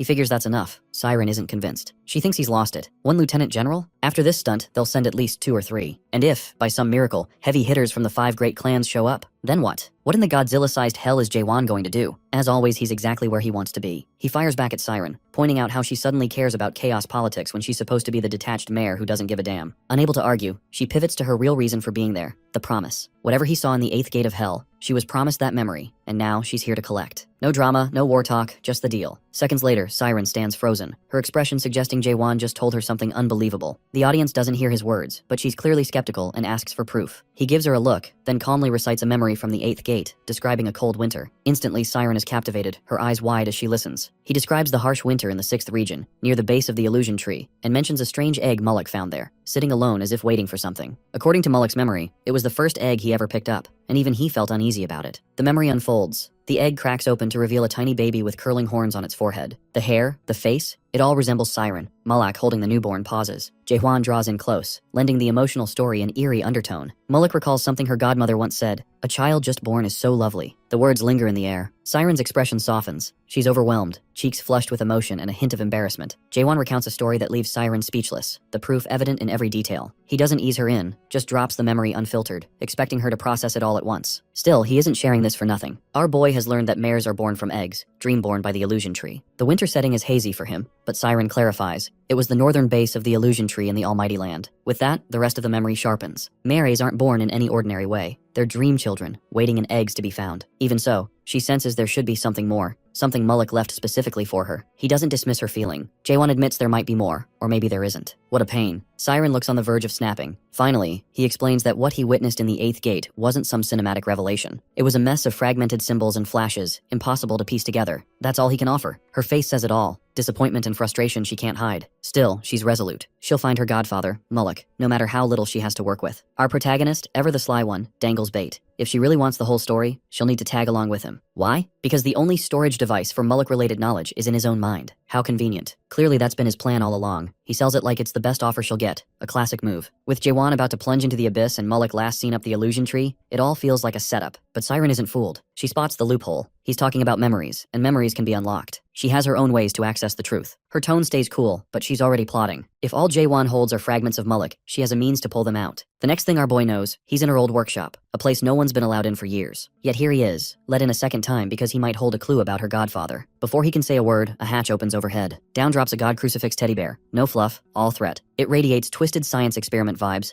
and the test subject is the one who conquered the 8th gate. Siren announces, without blinking, that this bear isn't for comfort. It's for soul squeezing. She breaks down the process. A full soul link, syncing their essences, tearing through his mind to yank out the memory she wants. Usually it's something only mares do when they want to bottle up the full emotion and experience of a moment into a psychic crystal. But this time, she's going to dig through Jaewon's mind like it's a secret archive, and she's got the god pass. She decides he'll be her experimental guinea pig. Newsflash. Siren hasn't even tried this herself. She's only heard it's supposed to feel amazing, almost pleasurable. She insists it's not creepy, though her reassurance doesn't help. Once our protagonist is strapped in, she casually announces she's about to start. And it won't sting, it'll hurt like hell. As an extra note, only the target feels the pain. When she activates the process, strange bands of light swirl around them, and reality shifts. Judging by Jaewon's calm expression, she quickly realizes she's the one getting overwhelmed by the feedback. She never expected his mind to be such a fortress. Suddenly, she's floating in a miniature galaxy, painted in cosmic colors. Spheres of light drift everywhere. Looking closer, she sees their memories, countless and scattered, like a surreal archive inside his head. The dive is stranger and denser than Siren imagined. Those mares weren't exaggerating. Jaewon's mind holds a staggering volume of memories, not just detailed, but overwhelming. Now she floats above what feels like an endless plateau of memories, searching for one thing, the 8th gate of hell. The sight unnerves her. She imagined an awakener's mind would be human, maybe with a hint of magic, but not this infinite, layered consciousness. She thought it would be less cosmic, less vast. She has to focus before she gets lost inside. If she loses grip, she'll be stuck circling his subconscious forever. Staying focused is tough, but she has no choice. She just needs the memory of her godfather, nothing else. Get in, grab it, and get out. Floating through endless memory threads isn't working, so Siren stops holding back and zips through them, confidently and unflinching. She sees him, Mullock, her godfather. She sees herself as a baby, then a toddler. She's found it, but it's short. Just Mullock calling her name and taking her inside. She can't take it. It hits harder than she expected. Tears spring to her eyes as she calls out, begging him not to disappear. For 900 years, she's been searching for him, and this fleeting glimpse is all she gets. When the truth sets in, that it's only a memory, she clenches her fists and swears she'll find him. But all that sprinting through Jaewon's mind has a price. She's pushed too hard and blacks out, trapped in his consciousness, the very thing she'd hoped to avoid. When her eyes flicker open, she's disoriented, maybe even a little angry. Looking around, she realizes the setting is strangely familiar. Enormous buildings, busy streets, a skyline that's unmistakable. Then it hits her. This isn't chaos or the almighty land. This is Earth, no question. It takes Siren a moment to piece things together. This isn't some random simulation. It's the 294th world, Earth. Mayors visit this place all the time, riding the roots of the illusion tree like a cosmic subway. Earth isn't a backwater. It's practically a tourist attraction. She remembers how this world was once protected, shielded from the rulers by the earliest mayors, which makes her wonder what sort of trap she's stumbled into. Suddenly, it clicks. She's inside the uncanny, a mind structure built from Earth's blueprint, wrapped around Jaewon's psyche like a haunted memory palace. A memory of Mullick surfaces, almost like an old instruction manual. He'd explained that every living being harbors a subconscious terrain called the uncanny. When someone attempts deep-level extraction, this inner space forms itself from the target's hometown, creating a warped version of it. All illusions and memory twists grow from that base. The uncanny is always home turf. Mullick's advice was clear. If you get lost in the uncanny, there's only one exit. Find the guide. In this surreal mindscape, the only fully conscious being is the guide. She barely has time to process this when chaos erupts. A boy darts past her, panting like he's fleeing for his life. Chasing him, a couple of furious cops shout threats, treating him like a hardened criminal. The kid's in a hoodie and cap, nothing fancy, but something about the way he moves unsettles her. He's cornered, but he's not surrendering, clutching a metal pipe like he's ready to fight back. One cop raises a hand, ready to strike, but Siren steps in, demanding to know what their problem is. Instead of backing down, the officers turn on her, warning it's not safe because the kid refuses to grow up,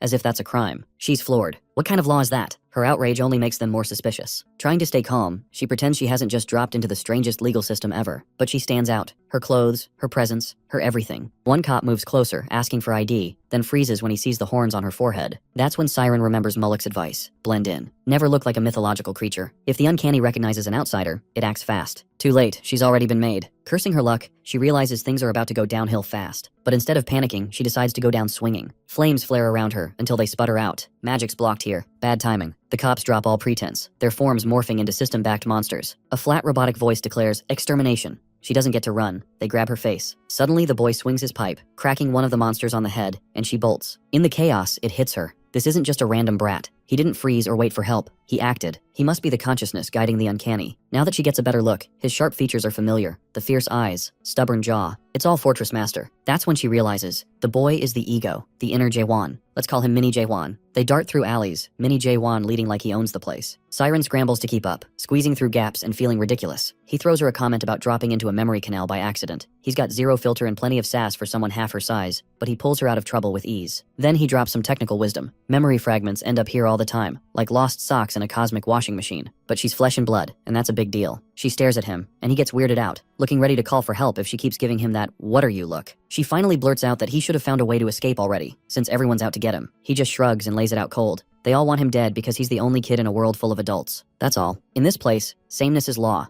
Anything different is hunted like a glitch. Mini Jaewon glances up, curiosity sparkling, and asks what the outside Jaewon is like. Siren hesitates, realizing she barely knows him outside the chaos he drags her into. Still, she tells Mini Jaewon the truth. The real Jaewon's a lot like him. Still a kid at heart, playing dress-up in grown-up clothes, pretending to have it all figured out. The answer seems to comfort him, as if someone just told him he won't grow up to be a jerk. Well, not exactly what she said, but close enough. Suddenly, the kid focuses up. He insists they need to get her out, along with the memory fragment she's brought in. She's confused. What memory fragment? He points out something has been sticking in her hair like an accessory. She's amazed this Mini Jaewon knows what he's doing, and of course he does. It's his job. His core purpose is to catch stray memories and put them back where they belong. Siren's convinced now. This guide kid isn't just along for the ride. He's literally the getaway plan. What she didn't expect was how effortlessly he'd handle everything. The boy doesn't waste a second. He points out the shard stuck to her and immediately calls a red alert. It's glowing, which according to him means it's top priority. He gives her a crash course. White, green, blue, and red. White is least important. Red means time is running out. If this fragment isn't returned soon, outside Jaewon will be in real danger. The memory's tied to the monarchs of the 12 regions, and that's not something you want slipping out of place. She tells Mini Jaewon to send her back with the fragment, but he can't just snap his fingers. The passageway has its own schedule, opening only when it chooses. Her imagined quick escape isn't happening. She'll have to wait it out. Even the guide doesn't know exactly when the exit will appear. He offers her a place to crash under the overpass. For him, it's no big deal. This is his home. It makes her wonder, how does he track the passageway if he's always here? He doesn't guess. He calculates. He watches for when the Wi-Fi scrambles, a sign the passageway is about to open. Pulling out a battered device, he tracks the signal like it's second nature. Siren wonders if there's a way to hurry things up or bypass the system, but he's firm. They'll just have to wait. Tomorrow, they'll gather supplies and try again. As they settle in for the night, she finds herself thinking about deeper things than just memory shards. She wonders if this ego version of Jaewon is really okay, how he survives in the uncanny. It's as if a mare dumped him here and vanished. Maybe this place is the fallout from a nightmare tower. And though she's a mare herself, she thinks about the towers they build and the people forced to live with the wreckage. Like this kid, this fragment of someone who's endured too much. That kind of damage must be buried deep in our protagonist, who never gives up. A week passes without a single passageway opening. Now they sit on an old bridge, legs dangling over the edge, talking about how Mini Jaewon does his work. The kid treats returning memories as a sacred duty, even with the cops closing in on him more each day. Siren raises an eyebrow. This cop chase stuff isn't exactly normal. Sure, it's been happening more often lately, but it's still rare. To the guide, it's just another phase, luck flipping between sweet and sour. She asks what he does on the bad days. His answer? Watching other memories, like binging Netflix. Siren blinks, unsure what he means. He explains that not all memories are sent back. Some of the white ones he keeps, arguing there's no point returning fragments of uneventful days. What would outside Jaewon do with them anyway? She has no idea how to reply. Whether it's right or wrong isn't for her to judge, so she lets it go. The kid pulls out a memory crystal and demonstrates how it works. With a quick twist, the memory replays itself. It's wild. As soon as he activates one, the space around them lights up like a movie theater, old-style reels whirring to life. These memories are from Earth. One shows a mother reading to her toddler, but another catches Siren's attention. A scene like a page out of an illustrated novel. It feels strikingly familiar. Then it clicks. It's The Little Prince. The book is common enough among mares that Siren recognizes it instantly. She and the guide watch together. In the memory, young Jaewon tugs at his mother's sleeve and wonders if the little prince ever came to Earth. She gives him a soft smile and says he did,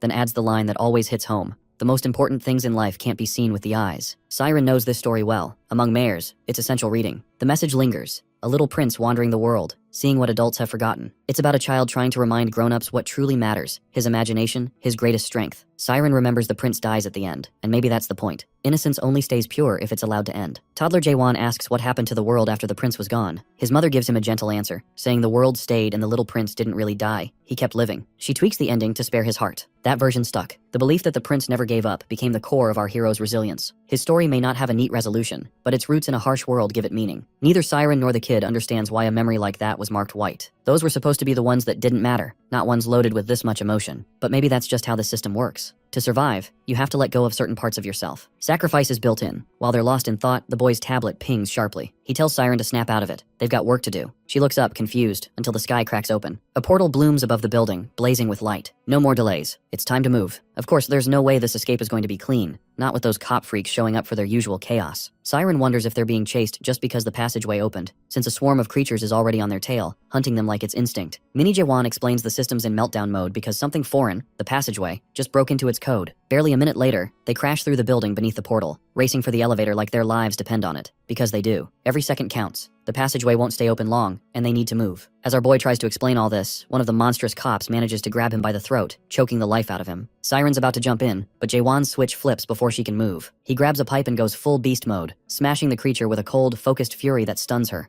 Not just for the strength, but for how dead calm he is. No panic, no fear. Maybe he's numb from everything he's seen, or maybe this is just how the ego Jaewon survives. They make it to the elevator and punch the button for the 20th floor, but before the doors can close, more monsters flood in. One's the kid just laid out crawling back, relentless. Young Jaewon shouts that these things aren't even real. They're just symbols, rules cobbled together by the so-called adults running this twisted world. That's him giving a philosophical middle finger to the system. With the elevator not giving them the shortcut they need, it's onto the stairs. No other choice. He tells Siren to make for the passageway the second she sees it. He'll hold the monsters off. She hates that plan, wanting to drag him with her, but he refuses. This is his world, and he's got her covered. She just needs to move fast. She hates leaving him behind in a place that feels like a waking nightmare, but he makes it clear. He doesn't have a way out. They slam the gate shut on the rooftop, trying to hold off the monsters. The kid's done with soft words. He tells her to quit trying to play hero and run straight for the glowing crack in the sky, her only escape. Just before she makes it through the portal, Mini Jaewon yells one last question. Does the outside version even have friends? Siren pauses and with a warm smile nods yes. That gets a genuine smile from him. A small, unfamiliar thing in a world this harsh. He gives her a simple goodbye. The monsters close in, but he's not fading quietly. He swings the pipe, a fierce little menace to the end. Siren watches, heart pounding, knowing she's leaving something unforgettable behind. She wants to tell the older Jaewon about the brave, stubborn kid buried deep inside. This little hero who stood his ground even when everything screamed to run. Whenever the outside world feels too cold and lonely for our protagonist, she'll remember this. And she'll tell him that the little prince was more than a story. That part of him never gave up on his world. Just like that, she's back in the massive, starry canal of memory. But Siren isn't the same. No more drifting. She knows if she chases her godfather's memory again, she'll just end up lost, stuck in endless loops. never belonging. That won't happen. She doesn't know how much time has passed. Days, hours, seconds, but she's no longer lost. Now she has real insight. She knows what to watch for when she builds her next tower. She won't repeat her mistakes. She's done searching for her godfather's memories. She's sticking to what Jaewon told her. She'll follow him into the abyss, no matter how wild it seems. Every so often, when that infuriating guy rambles about the 8th gate's puzzles, she'll piece it together, one painful chunk at a time. It won't be quick or easy, but she'll do it. No shortcuts. Then she remembers the mysterious memory that got tangled in her hair. She'd forgotten about it entirely. Now seems like the time to see what it is. The moment she looks, her breath catches. It's her godfather again. Another memory, but this one is different. The air is thick with terror, and Mulek isn't alone. He's face to face with someone. Her heart sinks. It's catastrophe. The God Soul King, the first awakened disaster. She's heard the stories, sealed away in the strange factory by the masters born from chaos, but she never imagined she'd see him. Now she does, and dread fills her. This isn't just terrifying, it's nightmare fuel. She can't understand why this memory is marked red. Sure, you're supposed to meet catastrophe in the abyss, but no one ever talked about confronting him. Even the monarchs wouldn't dare. The realization hits her hard. If she's right, the expedition is heading straight into disaster. She has to warn the others, fast. Abruptly, the story cuts to an empty stretch of cosmic void, nothing to mark the passage of space or time. Chung-hyo's voice breaks the silence. 900 years have passed, and they've finally arrived. Siren, unconscious, is being carried by someone, the scene grim and heavy. Jaewon's voice rings out. They've reached the gate to the abyss. She's out cold, and somehow our protagonist is still awake, even after everything. But with Jaewon, nothing is ever normal. He recognizes the place instantly from Mulek's memories. They're standing before the strange factory. Whatever happens next might be exactly what Siren has been dreading. According to Mulek's record of the abyss, Jaewon says this is the final gate before they enter. Jurgen Shiver asks his fortress master if he's really going to just barge in. Jaewon nods, but tells everyone not to call him fortress master anymore. He stepped down, and he doesn't expect anyone to follow or rely on him. Still, Jurgen can't help but see him that way, which makes our boy smile. Despite his warnings that not everyone could come, more than 3,000 people have joined the expedition. Most stayed behind, knowing the abyss is a long-term ordeal, but plenty couldn't resist the pull. The only one who got dragged along without a choice is Siren.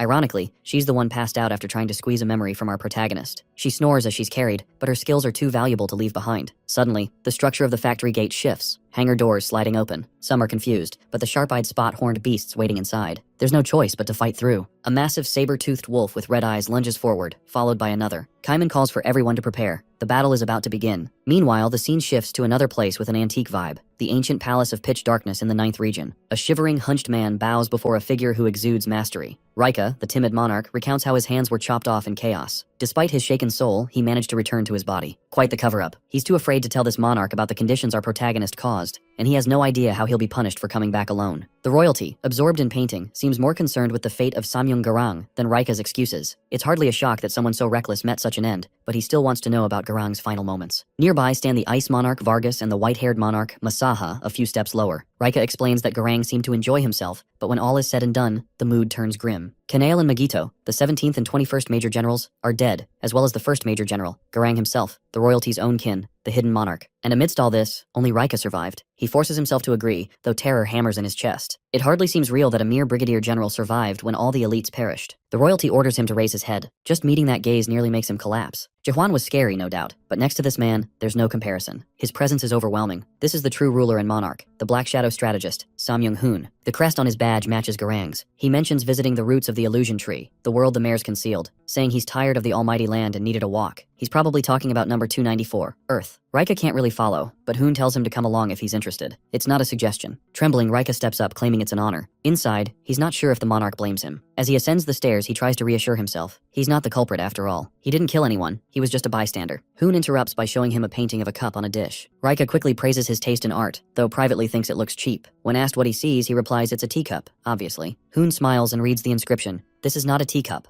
Rika can't make sense of it. The strategist explains that the artist drew something that looks exactly like a teacup, then insisted it wasn't, calling the contradiction beautiful. He asks if Rika still thinks it's a teacup. Rika hesitates, then nods. Hoon suddenly grips his cheeks and insists it's only an image pretending to be a teacup. His eyes gleam with intensity as he stares into Rika's soul, declaring it strange anyone calls it a teacup at all. Rika, voice trembling, repeats after him. Hoon releases his grip, remarking that it's not just this painting that's strange. There are countless teacups in the world, all different, all labeled the same. Then he poses the real question. What truly is a teacup? Does it even exist? He's gone full philosopher. Hoon boils it down for Rika. The heart of the matter is what the essence of existence really means. He's amazed that even an adapter from the system could come up with such a profound idea, and it came from a mere earthling. Still carrying that intensity, Hoon asks if Rika gets it. The man has no choice but to nod. The monarch praises him and moves on, posing another analogy based on the painting. What is a monarch? Without waiting for an answer, Hoon explains. A monarch is supposed to be the most dignified, noble, and important existence in the almighty land. He repeats the words, gentler this time. Then comes the twist. Does that mean the Ice Monarch, the white-haired monarch, or even himself embody the title? Rika agrees they're the true examples. Then Hoon turns his wild gaze on him and asks, "Is Rika a monarch?" The poor brigadier looks ready to collapse, knowing he failed to destroy a single product and returned alive while his comrades died. Hoon crouches towards him, eyes cold, and asks if such a person deserves the title. Silence. Then a scream breaks out. Blood splatters across the stairs. The Ice Monarch hands Hoon a towel. The strategist thanks him and studies Rika's lifeless body as if admiring a completed piece. He names this new work, "This Isn't a Monarch." Smiling, he asks where the fugitives have gone. The other monarchs suspect they've reached the strange factory. If so, Hoon wants the 5th and 6th lieutenant generals summoned immediately. It's time to teach those arrogant fools a lesson they won't forget. We enter a room filled with earthly objects, a portrait, a computer, and a cryogenic chamber containing something alive. The monarch steps inside what now resembles a laboratory, recalling his recent visit to Earth, world number 294, a place he has grown strangely fond of. But that wasn't the real reason for his trip. In the center of the room hangs a man, bound tightly from every angle and suspended midair. The monarch remembers Rika's message from Jaewon, questioning whether monarchs truly have the courage to die. That's the only way to get their royal hands on him, and Sam Young-hoon intends to find out. He addresses the unconscious prisoner, whose face is disturbingly familiar, wondering aloud if Jaewon is ready to test his own courage to stop the monarchs. A knock interrupts him. Annoyed, Sam Young-hoon reminds the visitor he didn't want to be disturbed. It's the Ice Monarch, who brings an urgent question. Now that the narrow gate has closed, how are they supposed to deal with the chaos insurgents? A sinister smile spreads across Hoon's face. He proposes they follow Jaewon's idea to the letter. If the enemy wants to see whether they have the courage to die, then the monarchs will show them. The Ice Monarch realizes, horrified, that Hoon intends to carry out that threat himself, and wants the Ice Monarch to go first. Back at the Abyss Gate, battle has erupted. Kaiman and Kang Hwang discuss how the strange factory's true products are horned beasts, creatures they haven't faced in ages. Around them, many adapters struggle under the onslaught, while others fight back. That is, until our protagonist charges in and clears a path with ease. Nearby, Kaiman and Cheongheo watch, impressed. Cheongheo glances at Kaiman and catches the uncertainty in his eyes. He suspects Kaiman fears he won't be chosen to enter the abyss, but he knows Jaewon would never leave him behind. Meanwhile, our hero moves forward with Dokbul, slicing through the beasts. Even so, the weapon starts showing signs of wear. It can't heal as fast as the damage piles up,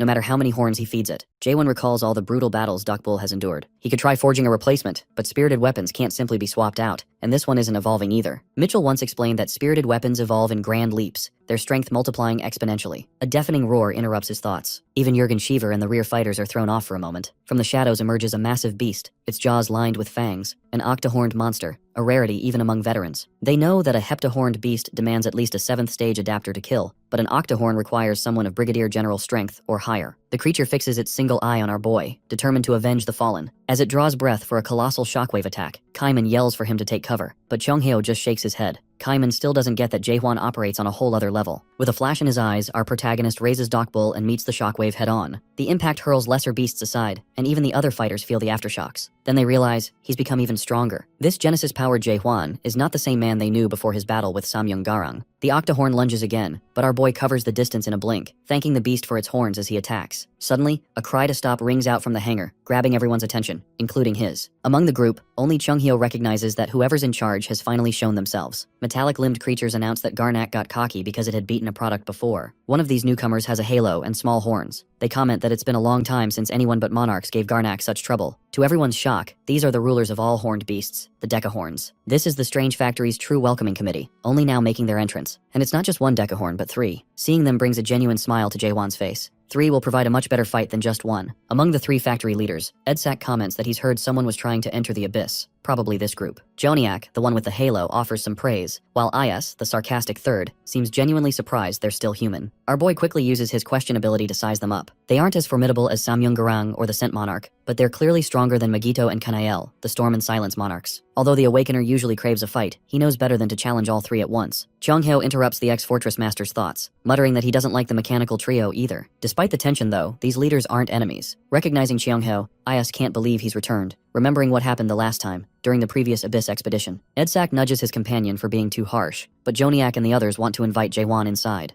Apparently, the great factory head is waiting. Inside, the vast hall feels like another world. Cheongheo notes the horned beasts being repaired, including the octahorn our protagonist just defeated. He and Sir Carlton were only able to enter because Jaewon insisted on keeping his group together. One of the smaller factory masters explains that Garnak products are created only once every 10 years, so the Awakener should think twice before destroying them again so recklessly. Many were lost fighting the dead demon warriors, he adds, which catches Jaewon's interest. These leaders had survived battles against the strange palace invaders. Meanwhile, Carlton Javier expresses his pleasure at meeting the apostles of the machine god Deus. When asked if he's familiar with them, the knight confirms he's heard of Deus's apostles. Ayas finally remarks that people from Chaos aren't all classless delinquents. At least Sir Carlton Javier has some class and respect. They soon arrive at the factory leader's gate. Pushing open the massive doors, they step into an enormous surveillance room centered around a main machine that looks like a huge CPU. Someone addresses Jae-hwan as the awakened warrior. This is the main factory leader, Aniak. Seeing the machine's name, Jae-hwan immediately senses something familiar. In fact, all these names, Edzak, Joniak, Ayas, Aniak, sound more like machine product names from Earth than real names. Our protagonist brings this up, mentioning Earth, world number 294. Aniak pauses, curious why he'd ask. Jae-hwan explains that their names remind him of machines from home. Aniak only knows they're creations of a god from a world of change. If that world is Earth, Jae-hwan could be right. Although he's familiar with the idea of gods, no one in Chaos mentioned them before now. Aniak can tell Jae-hwan doesn't fully understand the Abyss yet, so he simplifies. Monarchs rule the almighty land, and similarly, gods control the Abyss. Like monarchs, these gods vie for dominance. But unlike them, gods aren't adapters of any system. Throughout the conversation, machinery hums and blinks steadily. Chonghyo is intrigued by the idea of Abyss gods. Then Aniak clarifies that while their roles are similar, gods are fundamentally different from monarchs. The concept is still foreign to the Awakener. Where he comes from, gods are almighty. But Aniak describes something else. The gods of the Abyss are not all-knowing, not even close. Sure, some approach that level, but most don't. Admitting his understanding is limited as a created being, Aniak nonetheless offers insight. Jae-hwan himself would qualify as a god, or at least goddish. Our protagonist hadn't expected that, but Aniak's logic makes sense. As an awakener who's unlocked Genesis, the power of creation, he embodies his own unique world, putting him on par with the gods of the Abyss, maybe even surpassing them. Unlike Jae-hwan, these gods can't act alone. They need representatives. Their power comes from channeling their worlds into followers. The more followers, the stronger they become. The leaders explain that mortals rarely reach Jae-hwan's level. The definition of God is fluid, since gods are created by greater beings through karma. Only by gathering enough karma to shape a form and win approval from Big Brother can they earn the title of God. Jae-hwan realizes there must be a being so powerful that even gods need permission to exist. But he's puzzled. Why isn't this info in the Abyss archives from Lance? He asks who Big Brother really is. According to Carlton Javier, it's an organization that guides and oversees the system. Chonghyo confirms he's heard the same, but Aniak interrupts, saying that's only what ordinary humans believe. This sudden clarity makes Jae-hwan more curious, but the leaders refuse to elaborate. The only answer, Big Brother is the god above all gods, the system's ultimate guardian. Suddenly, we see a representation of the giant eye in the sky, the same one that appears with Jae-hwan's unique world. The factory leaders refuse to elaborate further to Jae-hwan, except for one crucial fact. Big Brother is the top onlooker god. The smallest leader, Joniak, even looks a bit nervous, warning the group that it's best to stay out of sight. Suddenly, our protagonist drops a bombshell. He asks if Big Brother killed their god. The factory trio is stunned, realizing he knows much more than he should. The death of Deus is precisely why they were exiled from the Abyss. The Awakened One is clearly learning plenty from Mullick's records. From visions of the past, Jae-hwan learns that these leaders made a contract with Big Brother after he destroyed Deus, and were only allowed to remain at the factory because of their abilities. Frustrated but out of options, they had to comply to survive. The records also reveal they'd asked Lance to venture through the Abyss and retrieve their Titan warrior, Deus Ex Machina. Aniak finally explains why Jae-hwan was summoned. They want him to promise not to enter the Abyss. Chonghyo, however, knows that's impossible. The leaders aren't going to make decisions for their group. Ayas bristles, urging the humans to check their arrogance, though Aniak holds her back. The reality is, these leaders aren't the true decision makers. The only being who can decide if the Chaosians enter the Abyss doesn't want them there either. Jae-hwan realizes Aniak is talking about the Soul King, Catastrophe. The Soul King is furious with him for killing the mega undead pet, Magritte, one of the king's loyal and strangely treasured servants. In truth, this is just a warning for our boy. He's momentarily confused by the scenario. To sum it up, the Soul King is throwing a tantrum over his pet getting killed, even though it attacked first. And since he holds the key to the Abyss, he's refusing to let the group through. Jae-hwan's blunt take may be rude, but it's accurate. Aniak agrees, but our protagonist still insists the gate be opened. Aniak thinks Jae-hwan doesn't fully understand the situation, but he's not easily put off. He says he'll persuade Catastrophe personally. Aniak stands firm. But before things escalate, our hero drops a single name, Deus Ex Machina. The leaders are floored. They have no idea how he knows that name, but he promises he can deliver their missing Titan warrior. Naturally, they're desperate to know where he's getting this information, but Jae-hwan won't reveal his source. If they want to see Deus Ex Machina again, all they need to do is let him meet Catastrophe. A moment later, he realizes he's hit the soft spot. Aniak leads him through a warped passage. Even though everything was supposedly decided already, Jae-hwan has managed to get this far. Convincing the Soul King may be impossible, but he has to try. Aniak can only wish him luck as they step inside. Then the leader brings up something called the Stigma of Deus, a tool Jae-hwan apparently isn't using. Our protagonist has no idea what that is. Aniak points to the tattoo on his forearm, the Gorgon tattoo he's now infamous for. It was a gift from the apostles to humanity, originally given along with a 7-horned beast as a guardian. Aniak can't figure out what happened after the old fortress master passed it to Jae-hwan. If he activates the stigma, the horn beasts won't attack, and other apostles in the Abyss will see him as an ally. After a few minutes, they arrive, but from here on, Jae-hwan must go alone. Aniak reminds him he has only an hour. If he takes longer, the door shuts for good. That suits him. He never planned on wasting time anyway. As he walks across a bridge lit by rows of pole lamps, Jae-hwan admits to himself he's not as confident as he acts, but with Lance's Abyss records, he has a plan. There's no turning back now. This is the only way to reach his final goal, destroying this world. He looks up at the massive door ahead and realizes he's standing before the Soul King's palace. The architecture is unmistakably horned beast made, the scale staggering, a true monument to power and effort. Before he can process it all, the eyes on the door glow and it swings open. A voice taunts him. The awakened human has arrived to die. This time, Jaewon takes the threat seriously. This isn't a copy. It's the real Soul King. He knows he cannot afford to underestimate this opponent. Even the king's voice feels like it's tearing at his very being. Before Catastrophe can unleash his fury over Magritte's death, Jaewon jumps straight to a proposal. The Soul King scoffs. This pitiful human can't even cross the threshold properly, yet dares to negotiate? The arrogance disgusts him, but our boy fires back. He points out that Catastrophe, once the first awakened and king of chaos, has been reduced to little more than a glorified gatekeeper. From ruler of all to doorman, if that's the best the Soul King can manage, it's pathetic. It's hard to say whether Jaewon is being reckless or crafty, but he offers Catastrophe a chance for revenge, even as he has to rely on Draco's support just to stand under the pressure. His words cut through, and for a moment, the king falls silent, curiosity piqued by such unexpected arrogance. For now, Catastrophe decides to listen, but warns that if Jaewon has nothing worthwhile to offer, the price will be severe. The perspective pans out, revealing the staggering scale of the Soul King's domain, a landscape filled with uncountable ghouls, the undead Sunde. At this point, Jaewon knows. The only way he'll leave alive is by making an offer that's worth the risk. Jaewon knows all about the promise Lance made with Catastrophe. Like everyone else shocked by his hidden knowledge, the Soul King didn't expect him to know about that pact sealed 900 years ago. Our boy doesn't reveal how he found out, but he declares that from now on, he'll be carrying that promise. Catastrophe warns him not to act cocky, given the current situation, but Jaewon promises he'll take the Soul King all the way to the end of the abyss. Meanwhile, outside, Siren finally wakes up. Jurgen Shiver greets her, explaining that they're right in front of the abyss, facing the strange factory. The look on her face says it all. This is the last place she wants to be. She screams at the Prime Minister, demanding to know where Jaewon is because she has an urgent message to stop him. The Prime Minister, confused by her panic, tells her our protagonist is inside the factory. Suddenly, everyone notices fireflies emerging as the air grows warmer. Kang Hwang warns them not to poke around, but Yoon Yang, ever the skeptic, pokes one anyway. Instantly, an explosion rips through the area, setting off a chain reaction that causes even more devastation. The factory itself takes damage. It's the perfect moment for the monarchs to make their move. Sam Young-hoon announces that, just as Jaehwan wished, the monarchs are here to wage war. At least 4 monarchs appear, with Hoon leading the charge. The heroes go on high alert. The orders are ruthless. Kill everyone without hesitation, except for second stage adapters or higher. Amidst the chaos and ambush, someone mutters that it doesn't matter what Hoon plans for the others. He has to get rid of Jaewon as soon as he spots him. This is Nakmyeong Cheondo, the poison monarch and second lieutenant of the Emerald Bug family. His grudge is personal. Our protagonist killed the caravan of his clan. Meanwhile, tension simmers among the monarchs. Some in the Samyung family realize Hoon isn't just avenging his little brother, Samyung Garang. He has another agenda entirely. Among them are the Samyung family's 4th general monarch, Samyung Yuha, and the 7th region's 1st major general, the white artist monarch, Nishimoto. Yuha tells Nishimoto to keep an eye on the 9th region's people, curious about their movements. She finds it ironic that a single product managed to outmaneuver 100 monarchs, giving her a rough estimate of Jaewon's strength. Yuha knows she would have died after 3,000 years if Hoon hadn't claimed the fruits and chaos would be enough for everyone. If not, there's an obvious impasse for Hoon. If the fruits are divided among the families, it'll create a dangerous conflict between his duties as the 9th region's strategist and as the firstborn of the Samyung family. He's clearly amused by these alliances and rivalries. What's even funnier is how many believe him. If he kept that promise, he'd have to feed nearly 50 monarchs, 20 from the Emerald, 10 from the 7th region, and 20 more from his own house. But it's not surprising they've fallen for the lie, especially since Hoon showed up on the battlefield himself. To him, lies aren't lies if the promises are kept. The top of the illusion tree isn't the only place to find those fruits. There are other ways. The 7 highest gods who govern the abyss have plenty of fruit, and, based on old dealings with the monarchs, know how to strike a bargain. They had nearly everything, until they grew greedy for the one thing they couldn't seize directly, the awakened representatives. It's well known the gods need proxies to manifest their will. Now, nothing else works as a bargaining chip except these awakened. With them, any new world can be accessed. The monarchs can curse Jaewon all they want, but he's the missing piece. Hoon orders Vargas, the ice monarch, to lead the troops and track down the product. The game is simple. Monarchs aren't peaceful. If they discover the true value of the tower, the awakened, or the product itself, they'll turn on each other to claim it. That's why Hoon must ensure his side gets their share first. He already envisions the artisan tower built to protect chaos becoming its nightmare. His plan is clear. Use the tower as an awakened factory to supply the gods. Whoever controls more fruits will dominate, and the 9th region will automatically become the top faction. Hoon laughs at his own sinister vision,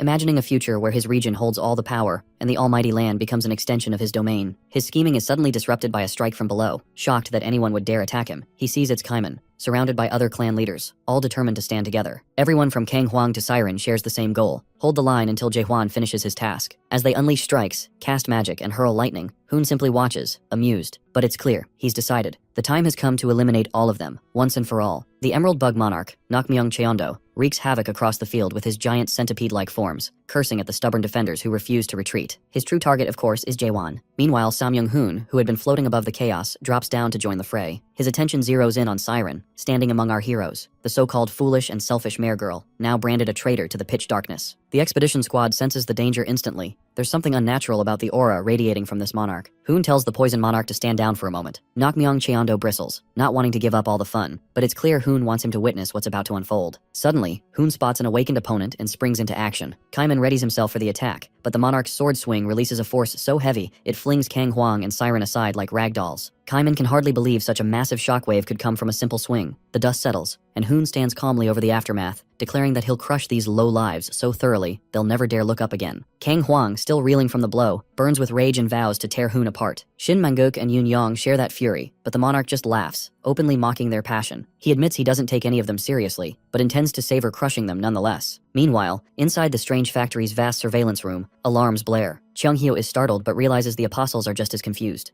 IS, still suspicious of the humans, insists they must be behind the disturbance, though Edsak isn't convinced. Aniak orders Joniak to check the situation. Joniak activates the glowing halo above his head, projecting live footage of the chaos outside. The truth is plain to see, the monarchs are the culprits. Cheonghyo bolts for the exit, recalling how Jaewon had accurately predicted they'd face the monarchs here. He wonders how they managed to reconstruct another narrow gate so quickly. Was it new technology, or were they insane enough to have killed themselves just to get here? Memories from the last traumatic expedition flood his mind. He recalls a loved one, dying and pleading for resurrection fruits, clutching one in his final moments. Even as the expedition failed, Cheonghyo kept telling everyone they'd succeeded, that they brought back the fruits, hoping to give them a sliver of hope. The lie became so ingrained, he even debated it with Jaewon over drinks, insisting on their success until it almost felt real. Now facing old enemies once again, Cheonghyo's resolve wavers. As he and Carlton Javier step into the chaos, everything feels painfully familiar. Cheonghyo trembles, but Sir Carlton urges him to hold it together. Instead, he charges forward, blade flashing, shouting that he won't let history repeat itself. He lands a clean strike on one of the monarchs, yelling for his friends Shin Manguk and Kaiman as he surges through the battlefield. Then, he sees it. Kaiman, the strongest among them, at the mercy of Samyong-hoon. All around, Frank, Prime Minister Jurgen Schiever, and others are in dire straits. Cheonghyo barely knows where to begin. The worst is seeing Kaiman, half-burned and barely standing, facing Hoon's blade. The monarch recognizes Cheonghyo as the divine physician, and seems almost pleased to find another awakened, a fresh test subject. Hoon declares he's finished with Kaiman, whose willpower was impressive but ultimately futile. He wants to make an example of him, to end him on the spot, while Cheonghyo screams in protest. As the monarch's blade surges with overwhelming power, Kaiman stands frozen, silently apologizing to Jaewon, his fortress master, for not being able to hold the line. Just as Kaiman is about to be cut down, a hand reaches from the chaos and yanks him back. At the same moment, Samyong-hoon is struck from both sides by Sir Carlton Javier and Cheonghyo. It's Siren who saves Kaiman, though she knows Cheonghyo and Sir Carlton can't land their attacks without serious risk to themselves. The monarch handles both effortlessly, knocking them back with a single swing. He looks amused, almost delighted, to see there are still a few awakeners left willing to challenge him. Cheonghyo finally realizes that poor Kaiman was running on nothing but muscle memory. He was just barely holding on. Samyong-hoon's overwhelming spirit power is so intense, just his words are enough to make the air feel heavier. Their tense standoff is interrupted when three familiar figures appear. The factory leaders, apostles of Deus. They demand to know what Hoon thinks he's doing, interfering in their business. He greets them with his usual unsettling calm, saying he's just here for a product and will leave once he has it. The apostles ask if he means Jaewon, the one who opened Genesis. It's clear they hate that the monarchs see living, conscious humans as nothing but products on a shelf. Samyong-hoon, cutting through the formalities, insists they open the gate so he can take Jaewon. The leaders hesitate. Losing patience, Hoon curses them out and gives them a final warning. A surge of energy erupts from him, blasting the leaders back. Aya steps forward, spitting curses of her own at Hoon for interfering with the factory. Returning to basics, Hoon reveals he knows all about Catastrophe, the Soul King, trapped in the strange factory, and that the apostles have been useful in keeping him sealed. But Hoon delivers a brutal reality check. Monarchs never interfered because the factory was still useful. It kept Catastrophe, one of the ancient three gods and the strongest deity of the abyss, locked up. Things have changed. Hoon couldn't care less how strong Catastrophe is now. To him, the Soul King is just another fallen god clinging to the respect of the undead. Samyong-hoon boasts he's now stronger than the 12 supreme monarchs were 1,000 years ago, and he's not waiting any longer. The apostles warn him to reconsider, but Hoon is done pretending the monarchs are on good terms with the factory. Is lunges at him, her companions trying to hold her back. The monarch conjures a magical seal above his head, a massive dragon aura taking shape. Only now does Is realize she's in real danger. Onlookers freeze as she braces for impact. There's a blinding blast. For a moment, it feels like the end of everything. While Cheonghyo reels, powerless, a voice calls out to him, asking if he's the divine physician and begging for a battlefield report. He turns to see Yun Yong, waiting for hope. Only now does Cheonghyo notice Yun Yong's mutilated, blinded eyes. He grits his teeth, heartbreaking for the Lightning God clan leader. All he can say is that if Yun Yong still had his sight, he wouldn't have the heart to answer. They can't win like this. Suddenly, a memory of Siola's words cuts in, asking if he plans to run away again, just like last time. Chonghyo freezes, fear washing over him, but memories of Jaehwan ignite a spark. Our boy, charging into every fight as if victory was inevitable, never backed down, even against the Soul King. When Yoon-yang asks if their fortress master has returned, something steals inside Cheonghyo. Maybe Jaehwan is already gone, but even so, he would never have bowed to the Soul King. He tells Yoon-yang the fortress master hasn't returned, but that doesn't mean they've already lost. Yoon-yang laughs, understanding the meaning beneath those words. Even if the fight looks hopeless, surrender isn't an option. The sky clears, and Chonghyo, Yoon-yang, and the others stand ready, weapons raised, determined to fight to the end. For the first time, Samyung-hoon is unsettled. Their defiance is a direct challenge to his power. Uncertainty flickers across his face. He realizes this is what nobility looks like, the will to choose their own fate. He briefly wonders if all awakened are like this, if he'll ever be able to sell them to the gods of the abyss. He calls out to Vargas, ordering him to change plans. Every last awakened must die. The massive dragon gathers energy, preparing to unleash devastation. Just as it seems like the end for everyone, a sudden whoosh tears through the air. The explosion doesn't come. Samyung-hoon realizes what's happened. Standing there, calm and unshaken in his mission armor with Dokbul in hand, is Jaehwan. Our protagonist glances at the others and simply apologizes for the delay. Jaehwan, his face marked by strange scars, arrives late and apologizes, prompting the company to sigh with relief. He quickly orders them to clear the area, expressing gratitude for their endurance against the formidable Samyung-hoon. The monarch, radiating royal arrogance, refuses to believe that this ragged man is actually the fortress master. He scoffs at our protagonist's tattered appearance and lack of decorum, doubting anyone would come this far for a nobody. Still, his curiosity is piqued. Impure energy escapes from Jaehwan, carrying the faint traces of catastrophe, the Soul King himself, suggesting that catastrophe allowed someone this unremarkable to survive. The monarchs mock the Chaos followers, incredulous that they would risk everything for someone with such a beggar's appearance. They cannot fathom sacrificing so much for a product like our hero. Suddenly, new figures appear. The 9th Region 5th Lieutenant General, Black Cloud Monarch Magata, and the 6th Lieutenant General, Dragon Leg Monarch Serim. Serim's impatience grows, but Samyung-hoon explains that their main obstacle remains Jaehwan. Our boy, already out of patience with these self-satisfied monarchs, wonders if they plan to stand around making small talk all day. With a single swing of his sword, he signals that conversation is over. He then activates his moon eye. The poison monarch, Nakmyong Cheondo, is intrigued that this man has created a world with such a unique perspective. They note the massive eye on the twisted tree structure, identical to the one near the first nightmare. That grotesque eye is meant to represent the big brother Yuha, though she remains unimpressed. Regardless of how Jaehwan shapes this world, she sees only emptiness, no real substance. Meanwhile, Chonghyo, who has always believed most in his own strength, starts to question what our protagonist is planning. He knows Jaehwan cannot possibly take on all these lieutenant generals alone. Samyung-hoon admits that the fortress master possesses a unique worldview, something unlike anything he's seen before, though still inferior to those he encountered in Crack. Is this really all Jaehwan has to offer? Clearly not. Our protagonist charges forward, swinging Dokbul at one of the monarchs. Before the blade can land, Serim intervenes, kicking Dokbul aside and mocking him for such a reckless move. She demands to face him alone, but her wish is immediately denied. The poison monarch notices the Black Pitch strategist's eagerness to claim the fight. The Emerald Bug Clan monarch still craves revenge for the caravan incident, yet Samyung-hoon is baffled that they waste time arguing over who gets to battle Jaehwan. Tired of the squabbling, Hoon snaps his fingers, conjuring a massive cuboid structure to lock himself and our boy inside. The Bug-Face monarch is stunned by Hoon's bold action, pounding at the barrier. Though the Emerald Bug Clan seeks vengeance, Hoon remains unfazed. His hair begins to glow, radiating the same energy Samyung-garang displayed in his fight with Jaehwan. Within the enclosure, our hero is uncertain what these monarchs are plotting. Hoon claims to want a fair one-on-one duel, promising no interruptions this time. He encourages Jaehwan to attack with everything he has, confident that the Fortress Master's strikes won't even leave a scratch. Hoon's blade and body pulse with power, even brighter than Garang's ever did. Yet Jaehwan is not without resources. The monarch remarks that he has observed numerous awakenings in the past 10 days. Some reached stage 3, a few prodigies stage 4. Charging forward, he strikes Dokbul directly, sneering that Jaehwan is the weakest stage 4 awakener he's seen. In that instant, our protagonist realizes that Garang's brother is far stronger than Garang ever was. The difference is overwhelming. He can sense that Hoon channels the system's power to a much higher degree, and knows that small measured attacks will not suffice. To survive, he must go all out. Summoning his dragon, the monarch taunts Jaehwan, who has opened a genesis and achieved materialization, warning him not to repeat the same predictable tactics. That's fine. Our hero is prepared to adapt. His next thrust seems ordinary, but before Hoon can react, it transforms into one of those world thrusts. Chonghyo is stunned, while the other monarchs are amused. Finally, something worth watching. Hoon acknowledges that he now understands how Garang could have fallen to this man, but warns that if Jaehwan holds back, thinking Hoon is equal to Garang, he will die quickly. Opening the Genesis will not be enough. Hoon waits to see if the Fortress Master wants to finish things now, or reveal any other tricks before it ends. Jaehwan, however, is determined not to leave unanswered the question he withheld from Garang. He demands to know why Hoon has not killed him yet, despite having the chance. He presses for Hoon's true intentions. This directness impresses Hoon, who explains that he wants Jaehwan to join the 9th region and bring the Tower of Awakening. As expected, our boy asks what happens if he refuses. Hoon simply laughs. There is no real choice. With a snap of his fingers, he reveals a vision of artifacts taken from Earth, including a computer. When Jaehwan reacts with shock, Hoon realizes he's grasped that something greater is at stake. The monarch unveils his real gift, Jaehwan's original body from Earth, chained as a trophy. What Hoon offers is the chance for our protagonist to reclaim the life he lost. It's as simple as this. Wandering around in chaos ends here. Jaewon now has the chance to restart his life. Sam Young-hoon even sweetens the deal, offering the position of 8th Lieutenant General. Yet the true temptation lies in the promise of returning to Earth, not just at any moment, but with all the years lost in chaos restored. A full rewind. Despite this, our boy doesn't waver. He refuses to go back, least of all on Hoon's terms. The monarch's smile remains. He expected this answer. It fits Jaewon's entire identity, always resisting any return to his core. So why make the offer at all if rejection was certain? Because, in truth, it was never about turning back or erasing everything our protagonist has endured. That kind of return wouldn't undo the hell he's weathered or the relentless pursuit that defines him, and Hoon knows it. In his eyes, it shouldn't be undone. The wounds and pain are what shape Jaewon. Even this line of thought leads Hoon to wonder if that's why our hero won't go back. He clings to the present because it's familiar, however broken it may be, but Hoon wants him to see the truth. This mess of a present isn't worth holding on to. He urges Jaewon to really look around and ask himself whether this hell is something to cling to. When Hoon tells him that the present stolen from him, the life ripped away, was the one he truly deserved, it strikes a nerve. Memories of his mother swirl to the surface, her voice echoing as she calls for one more story. Even Jaewon feels the pull. His veins bulge as he fights the temptation. The people he loved all remain in that world. If he were to accept the role of the 9th Region's final Lieutenant General, he could return to them whenever he wished. Logically, the choice seems obvious. For a brief moment, it looks as though our protagonist might actually consider it. But then he tightens his grip on Doc Bull and delivers his answer to the Radiant Monarch. He's not going back. The place he's aiming for is at the very top. This time, Hoon is the one caught off guard. He pleads with Jaewon to reconsider, questioning if he's truly willing to throw away the only real life he has left for this shattered reality. The monarch's smile fades, his aura flaring violently and crashing into Jaewon, forcing our boy to shield his face. In that instant, he converses with his inner voice. Nothing Hoon said was untrue. He does miss that lost time. His past flashes before his eyes. If he's still human, how could he not long for it? But the separation between past, present, and future has blurred since coming to this world. Jaewon steps forward, breaking through the monarch's overwhelming spiritual energy. Once the shockwave subsides, he wants to know what good any of this would do if he returned to Earth only to watch it fall to these cultivators and demons. He isn't wrong, and Hoon doesn't try to deny it. Cultivation is the law here. It's not anyone's fault, just the way of the world. Kaiman has no memory of life before becoming a product, and that can't be blamed on him. No one faults Siren for growing up in a tower, taught only what she knows. Trapped by the same process, can the cultivators truly be condemned for surviving as they must? Angels and demons are simply playing their roles. But Jaewon already understands this. The only thing deserving blame is the rotten idea that the process itself is justified or humane. The real culprit in his eyes is the world, and that's exactly why our hero wants to destroy it. The monarch laughs at the notion. Everything Jaewon ever loved is a part of the same world he wishes to erase. It's one thing to say you'll fix it, but he intends to destroy it with his own hands. The monarch warns him to get it through his head. The world can't be destroyed or even touched. There is no separate world or system. The system is nature itself. And with that, the unholy aura of the Samyung family closes in once more. Our protagonist knows by now that he can't win alone. He hasn't had time to gather strength or hone his abilities. The only thing that gives him the courage to stand here is his purpose. And if he can't do it by himself, he finds another way. Suddenly, he bites into something familiar, borrowing power from a greater force. Energy explodes within the monarch's cube. Outside, Cheonghyo and the others have no idea what this kid is attempting, and the other monarchs are just as baffled. It becomes clear that Hoon managed to enter chaos as a living being, his brain link still functioning. No matter how hard Jaewon pushes, he can only force him back to the Almighty Land, where Hoon's physical body waits. The most our boy can hope for is to damage his soul. Suddenly, dark energy surges, overwhelming everything. The cube begins to collapse. Hoon, bewildered, can't comprehend what's happening, especially as most of his face is torn apart, his soul seemingly corrupted. He's stunned that Jaewon managed to pull this off. The monarch finally recognizes the kind of energy at play as his cube is devoured by catastrophe. Soon, something dead and horned becomes visible behind him. Giant, fanged, undead monsters emerge from the darkness, their crazed eyes swirling in the gloom. A laugh, too inhuman to be real, echoes through the valley. Onlookers scream in horror as they witness a new version of Jaewon, his heart exposed and beating in the corrupted air. In a voice both foul and distorted, he greets the monarch. This marks the descent of the true Soul King, Catastrophe. Suddenly, a chat box appears, discussing the recent earthquake, likely originating from chaos. The participants speculate whether the descent of one of the three ancient gods, Catastrophe, means he has been released. The scene shifts to a figure standing amidst a bloodbath of bodies, wearing an organization medallion, and observing chaos with keen interest, especially because Seola is there. Back at the entrance, Sam Young-hoon trembles. Massive undead beasts surround Jaewon's possessed form as he sits high above, like a monarch on a throne. Thunder rumbles in Hoon's chest as he recalls the Akashic records. Catastrophe was sealed over 1,000 years ago by the supreme monarchs of all 12 regions. If he once thought bringing so many monarchs for this ambush was overkill, he now realizes even 100 wouldn't have been enough. The situation is dire enough that even the supreme pitch darkness monarch's presence might not guarantee victory. If Sam Young-hoon were to gamble, he'd bet on escape as the only option. He manages to call out to Catastrophe, clarifying they have no intention of fighting and only want the product he's taken over. The sinister Jaewon, now under Catastrophe's control, smiles coldly and makes it clear this won't happen. When Hoon dares to mention the promise Catastrophe once made to Big Brother, to never interfere in chaos, the god's aura surges, shaking the landscape and forcing Hoon to bow in apology. He explains he only brought it up because he believed Catastrophe hadn't chosen a proxy until now. Jaewon, however, isn't a proxy. The man Catastrophe has taken over is simply protecting his own world at any cost, making him the perfect candidate for a contract. The look on the monarch's face reveals just how deep the trouble runs. Catastrophe is unmoved. With a flick of his finger, he unleashes a raging tornado, stunning everyone. The devastation tears through the land, and panic sweeps over the other monarchs. The swirling energy convinces them all that death is inevitable, exactly as Catastrophe intends. Sam Young-hoon tries once more, invoking the promise to Big Brother, but the god dismisses it as an exception. Though this power bears Catastrophe's mark, it isn't his will at play. The hurricane is moving at our protagonist's command. Hoon rallies the others, insisting that if they want to survive, they must stand together. He suspects the Soul King is using undead dissension to possess Jaehwan's body. No matter how strong Catastrophe is, he's still within a human vessel and will burn out soon. All they have to do is endure 5 minutes. The other monarchs shout at Hoon's reckless optimism, with Nokmyong Cheondo the loudest, declaring that the Emerald Bug family, the Nokmyong, won't join in this suicide. Sam Young-hoon can play the hero alone. Catching sight of the Emerald Bug monarch, Catastrophe recognizes them as those who created the Spirit Stones in an attempt to analyze his world. He calls them fools who tried to mimic a god, unworthy even as vessels. His energy surges, consuming everything in its path. From his throne, he grins like a madman, intent on making sure they understand they brought this disaster upon themselves. Sam Young-hoon collapses to his hands and knees, struggling to comprehend how things reached this point. Suddenly, someone screams for the monarchs to rise and fight. It's Sam Young-yuha. All they need to do is last 5 minutes. Catastrophe seems almost entertained by their display of courage. Hoon realizes some among them are willing to stand together, and the monarchs push forward, fighting through hordes of undead beasts and the now flooded valley. Hoon knows casualties are inevitable, but fighting is better than succumbing to despair. Their counterattack is fierce, so much so that for a moment, they believe they might actually wear down the king. Their hope lasts only until Catastrophe, amused by their defiance, raises a single finger. The true catastrophe begins. Sam Young-yuha's head explodes in a spray of blood. Others follow, their bodies torn apart in a gruesome spectacle. All except Sam Young-hoon are reduced to scattered remains. The carnage is so overwhelming that Hoon's mind fractures. Still on his hands and knees, he can't comprehend what he's witnessing. A wild, broken laughter bubbles out as he realizes there was never a chance. He surrenders to despair, accepting Catastrophe's victory. But the horror doesn't end. The floating bodies and swirling destruction persist. Finding the spectacle tiresome, Catastrophe pokes a hole straight through Hoon's chest. At that moment, it all begins to bore him. He seems almost weary, as if wasting any more power on such weak beings is beneath him. Gradually, the valley's climate returns to normal. Sam Young-hoon lies motionless, indistinguishable from his brother in death. Meanwhile, Jaewon stands atop the throne, regaining control of his senses. He can scarcely believe the Soul King Catastrophe's strength. Even knowing all that power came from his own soul, it still feels unreal. The clone he once fought pales in comparison to this true version, the first awakened Soul King who truly dominates the world. Our protagonist understands this is the power he has always longed for, but now sees the risk involved in becoming someone like Catastrophe. He would have to stake his life for it. The realization that even the Soul King was once sealed away by Big Brother weighs heavily on him, meaning he must surpass Catastrophe as well. The king's voice interrupts his thoughts, mocking his body for barely lasting 5 minutes. Instead of arguing, our boy asks how many more times he can summon Catastrophe. He learns that using undead dissension without becoming a proxy, he has 3 chances in total, 1 already spent, leaving 2. Since he'll need Catastrophe's help against Big Brother, only 1 free summoning remains. The risks are real. Each use pushes his soul to its limit. That's the harsh reality. Undeadification is merciless. If the Fortress Master wants to move forward on his own, he must do it without any safety net. The Soul King withdraws control, reminding him not to forget the promise made in exchange for this power. The connection snaps, and the pain buried beneath possession tears through our hero. As the undeadification process unfolds, his memories begin to fade. Losing memories is losing himself. If it continues, he'll become nothing more than a hollow shell, another undead. The memories from Earth slip away, and he feels himself drowning in soul corruption, a preview of true undeadification. Then something shifts. He sees Cheonghyo in one of those memories and watches Kaiman wonder aloud why Cheonghyo keeps following the Fortress Master. Cheonghyo's response is simple. The kid is reckless, childish, rude, and thoughtless, never considering others, especially not him. He has a knack for attracting trouble. But honestly, Cheonghyo just doesn't want Jaehwan to end up alone. In a flash, the real Jaehwan, unconscious, finds himself being shaken awake by Cheonghyo, who insists on calling him kid.